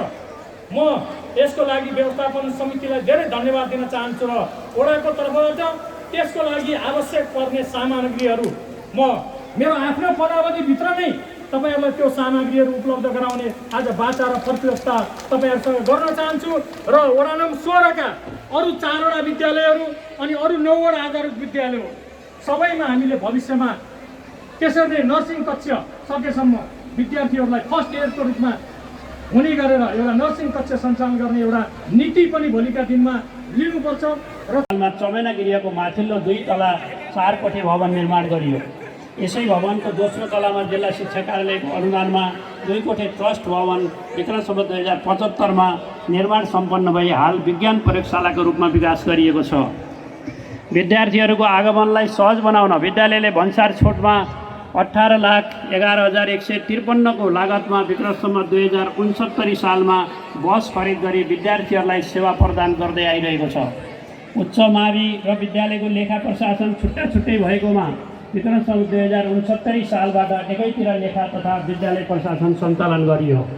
विक्रम सम्वत 2072 सालको भूकम्पले विद्यालयमा कमजोर बनाएको विज्ञान भवन र यु आकारको भवन समेत गरी 21 कोठे भवनलाई सरकारवालाको भेलाको निर्णय अनुसार नयाँ भूकम्प रहित व्यवस्थित भवन निर्माण गर्नका उक्त पुरानो कमजोर भवन विस्थापन गरिएको बेहोरा यहाँहरूलाई जानकारी गराउन चाहन्छु। नयाँ संरचना निर्माणका निम्ति विद्यालयको गुरु योजना तयार गरी सोही अनुसार निर्माण कार्य अगाडि बढिरहेको छ। यसका लागि न्यू स्टार इन्जिनियरिङ कन्सल्टेन्सी र विद्यालयका सल्लाहकार इन्जिनियर घपटबहादुर थापाले गुरु योजना निर्माणमा विद्यालयलाई महत्त्वपूर्ण सहयोग गर्नुभएको थियो। उहाँहरूलाई विद्यालयको तर्फबाट हार्दिक धन्यवाद दिन चाहन्छु। राष्ट्रिय पुनर्निर्माण प्राधिकरण केन्द्रीय आयोजना कार्यान्वयन इकाइ शिक्षाबाट नेपाल सरकारको सहयोगमा 8-8 कोठाका 2वटा र 4 कोठाको एउटा भवन गरी 20वटा कक्षा कोठा र 2वटा छात्र शौचालय, एउटा खानेपानी व्यवस्थापन योजना निर्माण कार्य सम्पन्न गरिसकिएको छ। साउदी फन्ड अन्तर्गत सोही केन्द्रीय आयोजना कार्यान्वयन इकाइ शिक्षाबाट ग्लोबल टेन्डर गरी 12 कोठाको 3 तले भवन, शौचालय र खानेपानी योजना निर्माणाधीन अवस्थामा रहेको बेहोरा अनुरोध गर्दछु। यस कार्यमा महत्त्वपूर्ण योगदान पुर्याउनु हुने यस विद्यालयका पूर्व विद्यार्थी एवं नेपाल सरकारका शिक्षा अधिकारी श्री प्रवीण बाबु भट्टराईलाई म विशेष धन्यवाद दिन चाहन्छु। विद्यालयको गुरु योजना अनुसार आन्तरिक स्रोतबाट चौतारो पुनर्निर्माण, प्यारापेट निर्माण, मोटर ग्यारेज निर्माण भई विद्यालयको जमिन सतह बाहिरी नालाभन्दा होचो रहेको कारण विगतदेखि वर्षातको पानी निकासको समस्या झेल्दै आएकोमा चौरलाई करिब 1.5 फिट उचाइ सतह बनाई व्यवस्थित नाला निर्माण गरिएको छ। पुरानो +2 भवनतर्फ खाजा खाने क्यान्टिन, फुलवा क्यारी नित्यानन्द मार्गतर्फको विद्यालय कम्पाउन्ड पुनर्निर्माण, विद्यालयभित्र गार्डन, फुटपाथ निर्माण गर्नुका साथै हालको भवन नम्बर 7 र भवन नम्बर 1 को बीच भागमा रहेको खाली ठाउँमा स्टिल स्ट्रक्चर भवनबाट व्यवस्थित घर्याङसहित 2 कोठा निर्माण गरिएको छ। सोही घर्याङबाट आवत जावत हुने गरी भवन नम्बर 1 को दोस्रो तलामा विद्यालयलाई अति आवश्यक करिब 400 जना बस्न मिल्ने व्यवस्थित सभा हल समेत निर्माण सम्पन्न भएको छ। आदरणीय उपस्थित महानुभावदेवहरू, सामुदायिक विद्यालय समाजका ऐना हुन्।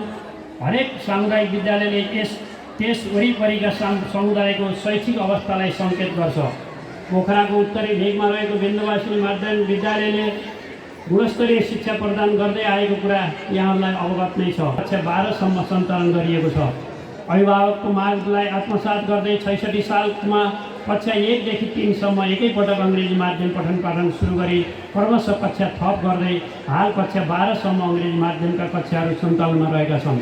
हीरक जयन्तीको समुद्घाटन कार्यक्रममा आफ्नो अति व्यस्त समय हामीलाई प्रदान गरी कार्यक्रमलाई शोभायमान पारिदिनु भएकोमा यस कार्यक्रमका प्रमुख आमन्त्रित व्यक्तित्व नेपाल सरकारका शिक्षा मन्त्री माननीय देवेन्द्र पौडेलज्यूलाई विशेष आभार प्रकट गर्दछु। विशिष्ट अतिथि, विशेष अतिथि र अतिथि विद्यालयको हीरक जयन्तीलाई भव्य रूपमा सफल बनाउन महत्त्वपूर्ण योगदान पुर्याउनु हुने कार्य सम्पादन समिति, सचिवालय समिति, उपसमिति, कार्य समिति लगायत आमा समूह, क्लब, सङ्घ संस्था, राजनैतिक दल, जनप्रतिनिधि, पोखरा महानगरपालिका, मातृ शिशु मितेरी अस्पताल, स्वास्थ्यकर्मी, सुरक्षाकर्मी, पत्रकार लगायत सम्पूर्ण व्यक्तित्वहरूमा हार्दिक कृतज्ञता व्यक्त गर्दै हीरक जयन्ती मूल आयोजक समितिको सदस्य सचिव यस विद्यालयको म कृष्णप्रसाद आचार्य बिदा हुने अनुमति माग्दछु। धन्यवाद। जय बिन्दवासिनी मावि। सदस्यज्यूहरू, व्यवस्थापन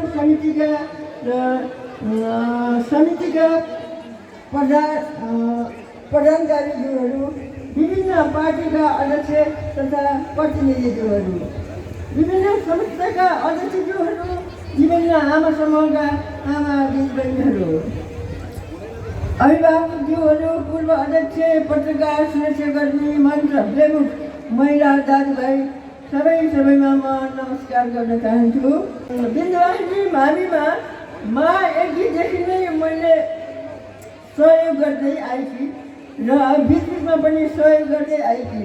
आइको बेलामा पनि तपाईँको उदार स्वागत चाहिँ हामीले सम्झिराखेका छौँ र तपाईँको उत्तरोत्तर प्रगति होस्, सुस्वास्थ्य होस् र एउटा रोगलाई जितेर काललाई जितेर तपाईँ आउनुभएको छ। के कोष राख्नु पर्यो भनेर सरलाई अनुरोध गर्न चाहन्छौँ र उहाँको इच्छा बमोजिम हामीले त्यसलाई नियमन गरेर एउटा विधान बनाइदिनेछौँ। दिदीको त एउटा लगभग विधान तयार भएको छ र यसै गरेर सबै किसिमका उदार मना व्यक्तिहरूलाई पनि हामी अनुरोध गर्न चाहन्छौँ। यदि यहाँहरूको हुँदो रहेछ र विशेष गरेर त्यो ठाउँमा चाहिँ पहिला केटाहरू केटीको भेषमा नाच्ने चलन रहेछ, केही मारुनी एउटा मादल खटाउँदै नाच्ने।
निकिता केसी 3.85 GPA, नीरा गुराउ 3.85 GPA, एलिसा प्रजा 3.85 GPA, एलिसा अधिकारी अलिकति त्यसलाई हामीले भर्ना फीमा केही चाहिँ सहयोग स्वरूप 5555 नगद सहयोग गरेका छौँ। हामी कहाँ प्राविधिक शिक्षाको जहिले पनि कमी रहिरहेको, जति आवश्यकता हो त्यति पुरा हुन सकेन र अहिले पनि हामी प्राविधिक शिक्षा भनिरहेका छौँ, प्राविधिक शिक्षाको माग गरिरहेका छौँ। एउटा पक्ष त्यो हो, हामीलाई प्राविधिक शिक्षा चाहियो। हामीलाई हाम्रो बालबालिकाहरूले, हाम्रो यहाँको नागरिकले श्रम गर्ने ठाउँ चाहियो। श्रम गरेर उत्पादन बढाउनु पर्यो। उत्पादन नबढाइकन देश विकास हुँदैन, व्यक्ति सक्षम पनि हुँदैन, व्यक्ति आत्मनिर्भर पनि हुँदैन। त्यसैले व्यक्तिको जीवनस्तर बढाउनको लागि पनि श्रम गर्न आवश्यक छ। यो एउटा पक्ष छ र मलाई यस बिचमा पनि एउटा कुरा के भन्न मन लाग्छ भने हाम्रा केही प्राविधिक विद्यालयहरू पनि छन्, उच्च शिक्षासम्म प्राविधिक शिक्षा पढाइन्छ, धेरै त्यस्ता ठाउँहरू छन्। अहिले हेर्दाखेरि के पाइन्छ भने प्राविधिक शिक्षा पढेको व्यक्तिहरू पनि जसले राम्रो खालको शिक्षा लिएर उत्कृष्ट एउटा स्कुलहरूमा पढ्छन्, देशकै उत्कृष्ट नागरिकभित्र पढ्छन्, ती व्यक्तिहरू अहिले हाम्रो देशमा खोज्दाखेरि पाइँदैन। धेरै यसो बहिर्गमन भइसक्यो उहाँहरू चाहिँ एउटा जबको खोजीमा होस् अथवा आफ्नो एउटा चाहिँ व्यक्तित्व विकासको सवालमा होस्, उहाँ देश छोड्ने बाहिर जाने अवस्था रहेको छ। र कतिपय यहाँ रहेको व्यक्तिहरूले पनि आफूले सिकेको प्राविधिक सिपको कुराहरू, आफूले सिकेको ज्ञानका कुराहरू, सिपका कुराहरू आफूले प्रयोग नगर्ने, कसैका जागिर खाने प्रवृत्ति छ। एउटा कृषिमा राम्रो किसिमको अब्बल शिक्षा हासिल गरेको एउटा व्यक्ति आफू चाहिँ असल कृषक हुन सकेको छैन, अरू कसैका जागिर गरेको छ। उसले एउटा भेटनरी पढेको राम्रो खालको एउटा विज्ञानले ऊ कसैकोमा चाहिँ कसैका कसैको कुखुरा फार्ममा इन्जेक्सन लगाएर हिँड्छ, आफूले कुखुरा पालन गर्दैन, आफूले गाई पालन गर्दैन। यो खालको परिस्थिति हामीले यो देखेका छौँ। कतिपय सीमित व्यक्तिहरूमा जुन प्राविधिक शिक्षा कमी छ भन्दै पनि छन्, केही व्यक्तिहरू प्राविधिक शिक्षा हासिल गरेका व्यक्तिहरू पनि छन्। उनीहरूबाट पनि देशले आशा गरे अनुसार, देशले समाजले आशा गरे अनुसार फल प्राप्त हुन सकेको छैन। यो किन भइरहेको छ यो कुरा खोज्न जरुरी छ भन्ने लाग्छ। यही कुराको लागि मैले यहाँ जुन नारा तपाईँले राख्नुभएको छ, यो गोर्खे शिक्षाको लागि अनुशासन र समर्पण भनेर, यसले चाहिँ पक्कै पनि त्यो कुरा बोध गराउला भन्ने हो। हाम्रा चाहिँ प्राविधिक शिक्षा हासिल गरेका दक्ष व्यक्तिहरूमा समर्पणको भाव आओस्। शिक्षा प्राप्त गरिसकेपछि कमसेकम मैले आफ्नो लागि पनि केही गर्नु छ, समाजको लागि केही गर्नु छ, देशको लागि केही गर्नु छ भन्ने खालका कुराहरू, भावनाका विकास हुन्। अब अहिले चाहिँ हामी व्यक्ति सक्षम हुँदैमा, व्यक्ति योग्य हुँदैमा सबै कुरा बनेर आउँछ भन्ने कुरा पनि होइन। व्यक्ति नपढेको व्यक्ति पनि गलत हुन्छ भन्ने कुरा होइन। यस्तो अर्थ पनि लगाइन्छ व्यक्ति नपढ्दैमा गलत पनि हुँदैन। नपढ्दा पनि उसले आफ्नो चाहिँ जीवन निर्वाह गर्ने कुरा समाजमा प्रतिष्ठित भएर बसेका थुप्रै उदाहरणहरू छन्। यो देशमा पढेका व्यक्तिहरू बिगारेका पनि थुप्रै उदाहरणहरू छन्। पढेर जति उच्च ओहदामा गयो, जति चाहिँ जिम्मेवारीमा गयो, अनि त्यस्ता मान्छेले कहिलेकाहीँ विवेक बिर्सिँदाखेरि देशले ठुल्ठुलो हन्डर खाएको अवस्था पनि छ। कता उचित निर्णयहरू नहुँदाखेरि हामीले भने जस्तो खालको प्रतिफल पाउन नसकेको अवस्था पनि छ। त्यसैले नपढेको व्यक्ति पनि धेरै असल व्यक्तिहरू यहाँ हुनुहुन्छ, पढेका व्यक्तिहरू पनि सबै असल छैनन्। त्यो बिचमा मैले के कुरा जोड्न चाहेँ भने यो भनेको एउटा चाहिँ हामीमा एउटा समर्पणको भाव आवश्यक छ र पक्कै पनि हाम्रो संस्कार संस्कृतिलाई जगेर्ना गर्न आवश्यक छ। हामीले आफ्नो संस्कार, आफ्नो बसेको समाज, हाम्रो धरातल हामीले बिर्स्यौँ कि पढेका मान्छेहरू पनि यो कुरा बिर्स्दाखेरि कता कता बिचराउन आएको हो कि यो देश बनाउनतिर चाहिँ धेरै नलाग्ने, यो देशमा चाहिँ के धेरै निर्माणको खाँचो छ, धेरै कुराहरू बनाउनु छ, यो बनाउनतिर छोडेर कहीँ बनाऊ देशमा जान चाहना गर्ने सबैले, अनि उतैतिर गएर चाहिँ उतै हराउने खालको प्रवृत्ति हामी कहाँ विकास भएको छ। यो प्रवृत्तिलाई हतोत्साही गर्नुपर्छ, यो प्रवृत्तिलाई छोड्नुपर्छ। हामीले देखेका छौँ हाम्रा अभिभावकहरूले धेरै मेहनत गरेर धेरै दुःख गरेर आफ्नो छोराछोरीहरूलाई डक्टर इन्जिनियर बनाउने सपना देख्नुहुन्छ, भएका पनि छन्। डक्टर इन्जिनियर बनाउनुहुन्छ, अब्बल दर्जाको नागरिक तयार गरे भनेर मक्ख पर्नुहुन्छ, तर त्यो डक्टर इन्जिनियर जुन अब्बल दर्जाका मान्छे तयार गर्नुहुन्छ ती मान्छेहरू यहाँ बस्दैनन्, ती मान्छेहरू विदेश आइन्छन्। अमेरिकाको डिग्रीको लागि ऊ लालायत हुन्छ, अस्ट्रेलिया गएर पढ्नलाई उतै जब गर्नलाई ऊ लालायत हुन्छ। अनि त्यसपछि हामी यहाँ भोलि बुढाबुढी हुँदाखेरि उतैको नागरिक लिएर बसेको छोराबाट हामीले के आश गर्ने? अनि हामी बुढाबुढी हुँदाखेरि हामी बस्ने ठाउँ भनेको हामी बसिराखेको घर पनि हुँदैन, हामी बस्ने ठाउँ भनेको वृद्धाश्रम हुन्छ। हामी बुढाबुढी हुँदाखेरि बुढाबुढीलाई डोराएर वृद्धाश्रममा राखेर उनीहरू अमेरिका हाल्ने हुन्छन्। अब यस्तो खालको परिपाटीको अन्त्य गर्न जरुरी छ। यसको लागि हामी चाहिँ सानैबाट हाम्रो विद्यालय शिक्षाबाट नि एउटा प्रतिबद्धता जरुरी छ। हाम्रा विद्यार्थी भाइ बहिनीहरू, तपाईँहरूमाथि देशले निर्भर हामी ठुलो विश्वास गरेको छ। अब तपाईँहरूमा त्यो खालको सोच आओस्, तपाईँहरू यो देशमा यहीँ पढेर यही देशको लागि हाम्रो पसिना बगाउन आवश्यक छ। हामीले रगत बगाउनु परे पनि यही देशमा बगाउने हो होइन। हामीले चाहिँ यत्रो समयसम्म हामीलाई दिएको, हामीलाई हुर्काएको बुढाको समाजप्रति हामी पक्कै पनि ऋणी हुनुपर्छ। हामीले मातृभूमिप्रति गर्व गर्नुपर्छ। अब यो देशमा गएर केही सेवा गर्छु भन्ने खालको भावना आओस्। यो खालको चेतना अहिलेको शिक्षाले दियोस्। हाम्रो विद्यालयमा त्यो खालको पठन पाठन हुन् र यो कुरालाई यो बिन्दासिनी माविले जुन आदर्श वाक्य राखेको छ यसले पनि यो कुरा पुरा गरोस् भन्ने शुभकामना भन्न चाहन्छु।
मैले गोविन्दबहादुर बस्नेत सरलाई अनुरोध गर्छु प्रेम साहित्यको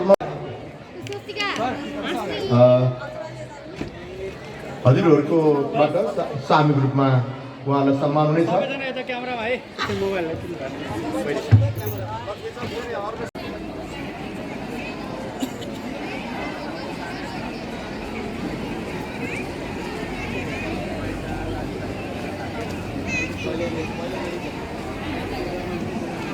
चाहन्छु शिक्षा आफैमा ज्ञान प्रदान गर्ने एउटा स्रोत हो। शिक्षाले ज्ञान सँगसँगै हरेक व्यक्तिलाई स्वावलम्बी हुनका लागि प्रेरित गर्छ। स्वावलम्बी बनाउनका लागि, प्रेरित गर्नका लागि विद्यालय शिक्षालाई मजबुत बनाउन जरुरी छ। सार्वजनिक शिक्षा कमजोर हुनुको एउटा महत्त्वपूर्ण कारण भनेको राज्यको सार्वजनिक शिक्षाप्रति हेर्ने दृष्टिकोण हो। हामीले जबसम्म शिक्षामा लगानी गर्दैनौँ त्यति बेलासम्म शिक्षा मजबुत हुन सक्दैन। अघिल्लो सरकारले पुनर्निर्माणको माध्यमबाट सार्वजनिक शिक्षाको भवन निर्माण गर्ने कुरा, भौतिक पूर्वाधार निर्माण गर्ने कुरालाई प्रमुख महत्त्वको रूपमा लियो, प्राथमिकता दियो, जसका कारण पुनर्निर्माणको माध्यमबाट आज देशैभरि हामीले सार्वजनिक विद्यालयहरूलाई मजबुत गरेका छौँ। पूर्वाधारका हिसाबले अब हाम्रो विद्यालयहरू कमजोर छैनन्। अब सरकारले ध्यान दिनुपर्ने, राज्यले ध्यान दिनुपर्ने महत्त्वपूर्ण कुरा भनेको त्यस विद्यालयमा आवश्यकता अनुसारको दरबन्दी, त्यस विद्यालयमा लगनशील ढङ्गले काम गर्ने शिक्षकहरू पुर्याउने कुरामा बढी ध्यान दिन जरुरी छ। त्यति मात्रै होइन, स्रोत र साधनको प्रबन्ध गर्नुपर्ने आवश्यकता छ।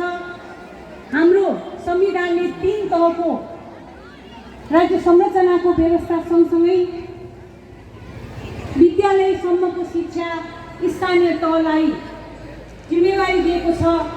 स्थानीय तहले आफूले आफ्नो ठाउँमा सके जति काम गरिरहेको छ, तर स्रोत र साधनको अभावका कारण स्थानीय तहले विद्यालय सञ्चालन गर्न अप्ठ्यारो भइरहेको छ, अप्ठ्यारो महसुस भइरहेको छ।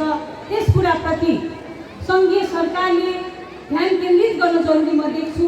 त्यसकारण म के भन्न चाहन्छु भने कम्तीमा पनि हामी शिक्षालाई मजबुत गर्छौँ, सुदृढ गर्छौँ, विद्यालय सार्वजनिक विद्यालयलाई महत्त्व दिन्छौँ भने 20% शिक्षामा लगानी अनिवार्य छ। हाम्रो बजेटको 20% शिक्षामा लगानी नगर्ने हो भने हामी सार्वजनिक शिक्षालाई मजबुत बनाउन सक्दैनौँ। यसतर्फ सरकारको ध्यानाकर्षण हुन जरुरी छ र अब बनाउने बजेटमा यस कुरालाई ध्यान दिन जरुरी छ भन्ने मलाई लाग्छ। अघिल्लो सरकारले 10% शिक्षामा बजेट सुनिश्चित गरेको थियो। 10% शिक्षामा सुनिश्चित गरेको बजेट पनि अपर्याप्त भयो भनेर संसदमा हामीले कुराकानी राखेका थियौँ। तर अहिले जनशिक्षामा बिचमा 17%सम्म पुगेको बजेट घट्ने खालको अवस्था बनेको छ र अहिले करिब 9 मात्रै बजेट चाहिँ शिक्षामा लगानी भएको कारणले पनि यसको परिणाम प्राप्त गर्न अप्ठ्यारो भएको छ। त्यसकारण हामीले शिक्षालाई सार्वजनिक शिक्षामा जोड दिन्छौँ भने, गुणस्तरीय शिक्षामा जोड दिन्छौँ भने त्यसको लागि सबैभन्दा पहिलो कुरा भनेको बजेटको सुनिश्चितता र निश्चित बजेटको सुनिश्चितता बिना यो सम्भव छैन। भनिरहँदा पनि स्रोत र साधनमाथि, स्थानीय तहमा भएको स्रोत र साधनमाथिको स्वामित्व विद्यालयहरूलाई दिने हो भने त्यसले पनि विद्यालयको सुदृढीकरणमा सहयोग गर्छ भन्ने कुरा विन्ध्यवासिनी विद्यालयले महेन्द्र गुफा र चमेली गुफाबाट प्राप्त हुने स्रोतलाई जुन ढङ्गले सदुपयोग गरिरहेको छ, जुन ढङ्गले सञ्चालन गरिरहेको छ र त्यो प्राकृतिक सम्पदा संरक्षणमा जुन खालको भूमिका खेलिरहेको छ त्यो पनि एउटा उदाहरण हो।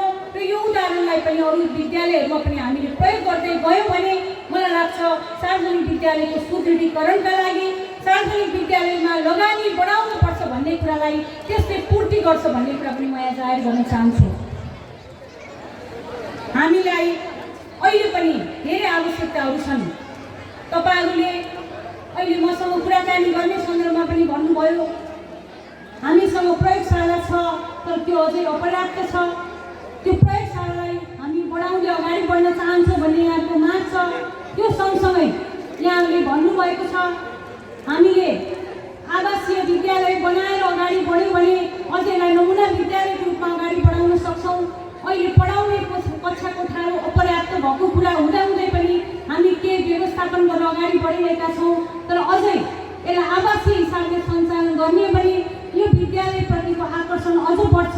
त्यसकारण सार्वजनिक विद्यालयहरूप्रतिको आकर्षण बढाउने हो भने 3टा कुरालाई ध्यान दिन जरुरी छ। त्यो भनेको के भन्दा हामीले समय अनुरूप पाठ्यक्रमलाई परिमार्जन गर्ने, दोस्रो कुरा बजेटलाई सुनिश्चित गर्ने। त्यो स्थानीय तहले आज चाहिँ जुन ढङ्गले यसलाई स्वामित्व ग्रहण गरिरहेको छ, स्थानीय तहलाई स्रोत विनियोजन गर्ने कुरामा सङ्घीय सरकारले ध्यान दिने। र तेस्रो कुरा भने सञ्चालन गर्नका लागि अझै बढी स्रोत विनियोजन गर्दै अगाडि बढ्यो भने मलाई लाग्छ सार्वजनिक विद्यालय अगाडि बढ्न सक्छ र हामीले बोर्डिङ संस्कृतिलाई बोर्डिङ जुन संस्कृति आज चाहिँ हुर्किरहेको छ त्यो संस्कृतिलाई हामी विस्थापित गर्दै अगाडि बढ्न सक्छौँ।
जाने हो घर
चोखो माया साली पिराती गासेता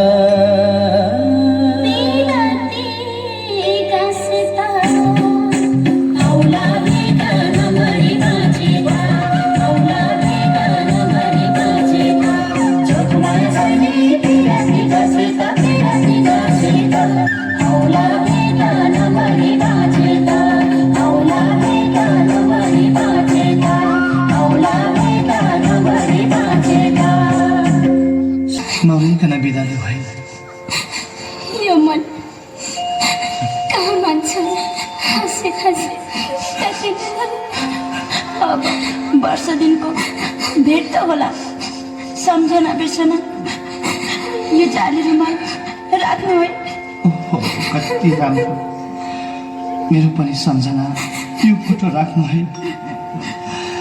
माथि देउराली पुग्ने बित्तिकै तिमीको कटक्क सुन्दैछु सानो मबाट आउँदा तिमीलाई छुट्टा पोते शीतल ल्याइदिन्छु सानो राख्दा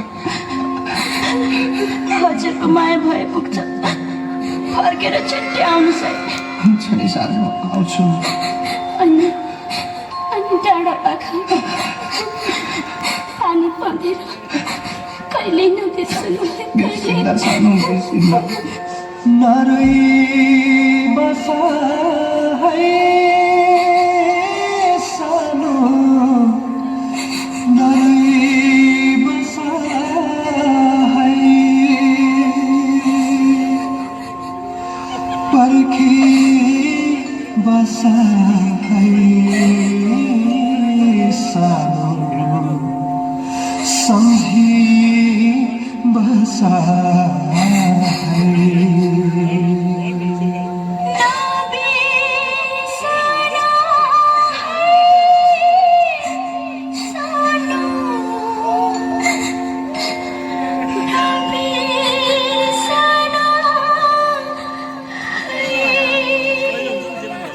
ताली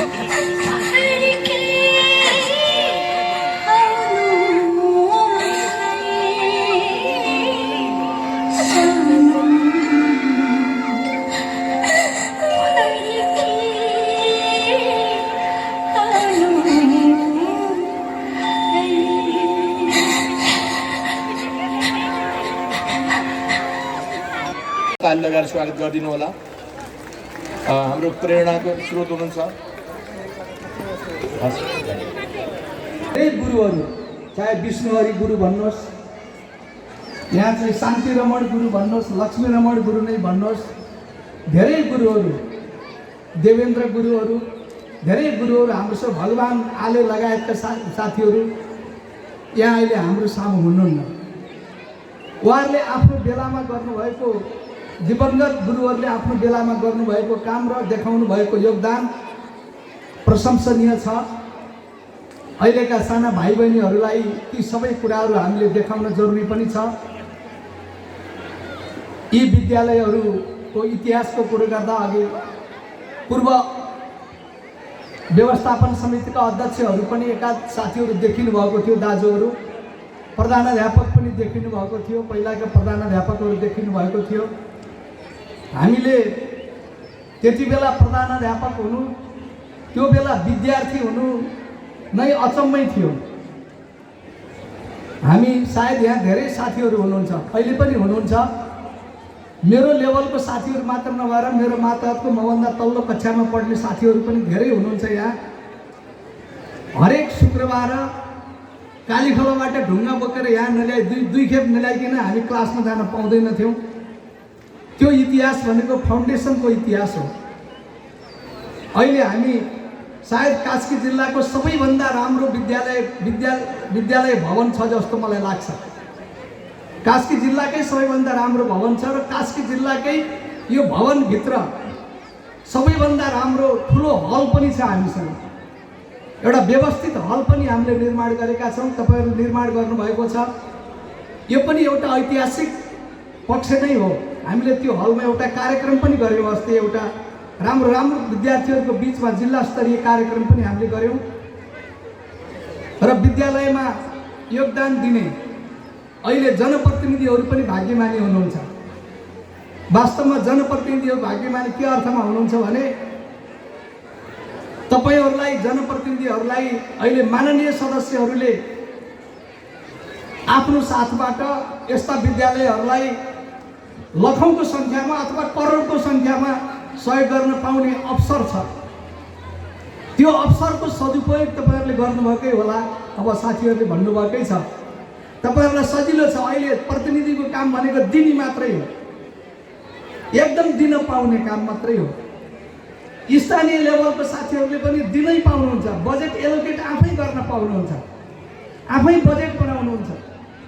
त्यसकारण उहाँहरूले दिन पाउनुहुन्छ। कमाइ पनि छ, यो विद्यालयलाई दिने कमाइ पनि छ, बजेट आफै बनाउन पाउनुहुन्छ। त्यसकारण यसको लागि छुट्टै निर्णय गर्न पनि पाउनुहुन्छ। त्यसकारण सङ्घीय लोकतान्त्रिक गणतन्त्र आइसकेपछि नेपाली जनता कति शक्तिशाली भए भन्नुभित्र जनप्रतिनिधिहरू एक नम्बरमा शक्तिशाली हुनुभएको छ। एक नम्बरमा त्यो नेपालको संविधानले अख्तियार गरेको विषय हो। प्रदेशका मान्य सदस्यहरूले लाखौँ रुपियाँ दिन सक्नुहुन्छ, सङ्घीय मान्य सदस्यहरूले लाखौँ दिन सक्नुहुन्छ, मन्त्री भएकाहरूले बजेटै छुट्याउन सक्छ अनि रातो किताबमा लेख्नै पाउनुहुन्छ। अनि स्थानीय तहका वडाध्यक्ष साथीहरू, वडाका सदस्य साथीहरूले समेत पनि यो वडाको बजेट तर्जुमा गरेर विद्यालयलाई कति दिने, कति माग गर्ने, कति यहाँबाट उत्पादन गर्ने भनेर फाइनल गर्न सक्नुहुन्छ। अनि अधिकार प्राप्त भएको सरकार छ, अधिकार प्राप्त जनप्रतिनिधिहरू छ। अब त्यो मैले कालीखोलाबाट चाहिँ ढुङ्गा बोकेर ल्याएर बनाएको थियो पहिला यो स्कुल भन्दाखेरि यो के अचम्मको कुरा गर्यो भनेर सम्झनै पर्छ। यो स्वाभाविकै हो। त्यो मात्रै होइन, हामी जनप्रतिनिधि हुँदा, म जनप्रतिनिधि हुँदा मैले 1500 को टिन चाहिँ नि बैदाममा किनेर दिँदाखेरि त्यो नेपाल सरकारले पनि नदिने दिएन। अनि त्यो के अरे जिल्ला पञ्चायत त्यो बेलाको जिल्ला पञ्चायतले पनि दिएन। अनि त्यो मैले आफ्नो पकेटबाटै झिकेर 1500 रुपियाँ दिएर कति 1.5 क्विन्टल कि कति क्विन्टल मैले चाहिँ टिन जम्मा दिएको। मैले के नै दियो माननीयले भनेर त्यहाँ बैदामका साथीहरू खुसी हुनुभयो। के नै दियो भयङ्कर दियो भनेर साथीहरू खुसी हुनुभयो। मैले त्यो दिए बाबत माला लगाएँ। बुझ्नुभयो नि, मैले माला लगाउन पाएँ। अब अहिले सङ्घीय सरकार प्रदेश सङ्घीयतामा रहेका चाहिँ मान्यहरूले चाहिँ लगभग कति 10 करोड कि कति करोड होइन, अथवा त्यो नभए पनि 7-8 करोड रुपियाँ कम्तीमा दिन पाउँछ। प्रदेशको माननीयले दिन पाउँछ। अब महानगरले दिन पाउँछ, वडाले दिन पाउँछ। अहिले यो कहीँ नारा जुलुस गर्न पर्दैन साथीहरूलाई, जनप्रतिनिधिलाई। हामी जनप्रतिनिधि भएरै पनि मुर्दाबाद र जिन्दाबादमै दौडनु परेको थियो। हामी त्यो जिन्दाबाद र मुर्दाबादमा दौडनु परेको परिणाम अहिले तपाईँहरू शक्तिशाली हुनुभएको छ।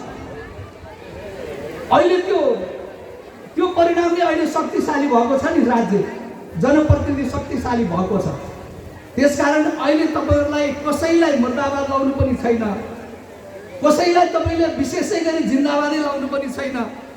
तपाईँहरूले पाएको अधिकार प्रयोग गरेर विद्यालय अथवा सामाजिक संस्था, शैक्षिक संस्था र हरेक क्षेत्रलाई तपाईँहरूले याद गरिदिनु मात्रै भयो भने, भूगोलप्रति उत्तरदायी मात्रै भइदिनु भयो भने धेरै गर्न सकिन्छ। हिरक जयन्तीमा विभिन्न सङ्घ संस्था, हाम्रा अभिभावक, विद्यार्थी, स्कुललाई माया गरी यो हिरक जयन्ती सफल बनाइदिन उपस्थित हुने सबैमा म हृदयदेखि नै आभार व्यक्त गरी यो सबैलाई म स्वागत गर्न चाहन्छु र मेरो 2 शब्द यहीँ अन्त्य गर्न चाहन्छु। जय बिन्दवासिनी। हस् त आदरणीय दर्शकवृन्द, आजको कार्यक्रम तपाईँहरूलाई कस्तो लाग्यो? कार्यक्रम पुरा हेरिदिनु भएकोमा खुसी व्यक्त गर्दै तपाईँहरूको माझबाट म प्रकाश अधिकारी पनि बिदा चाहन्छु। हेर्दै रहनुहोला परिवर्तन न्युज.com। नमस्ते।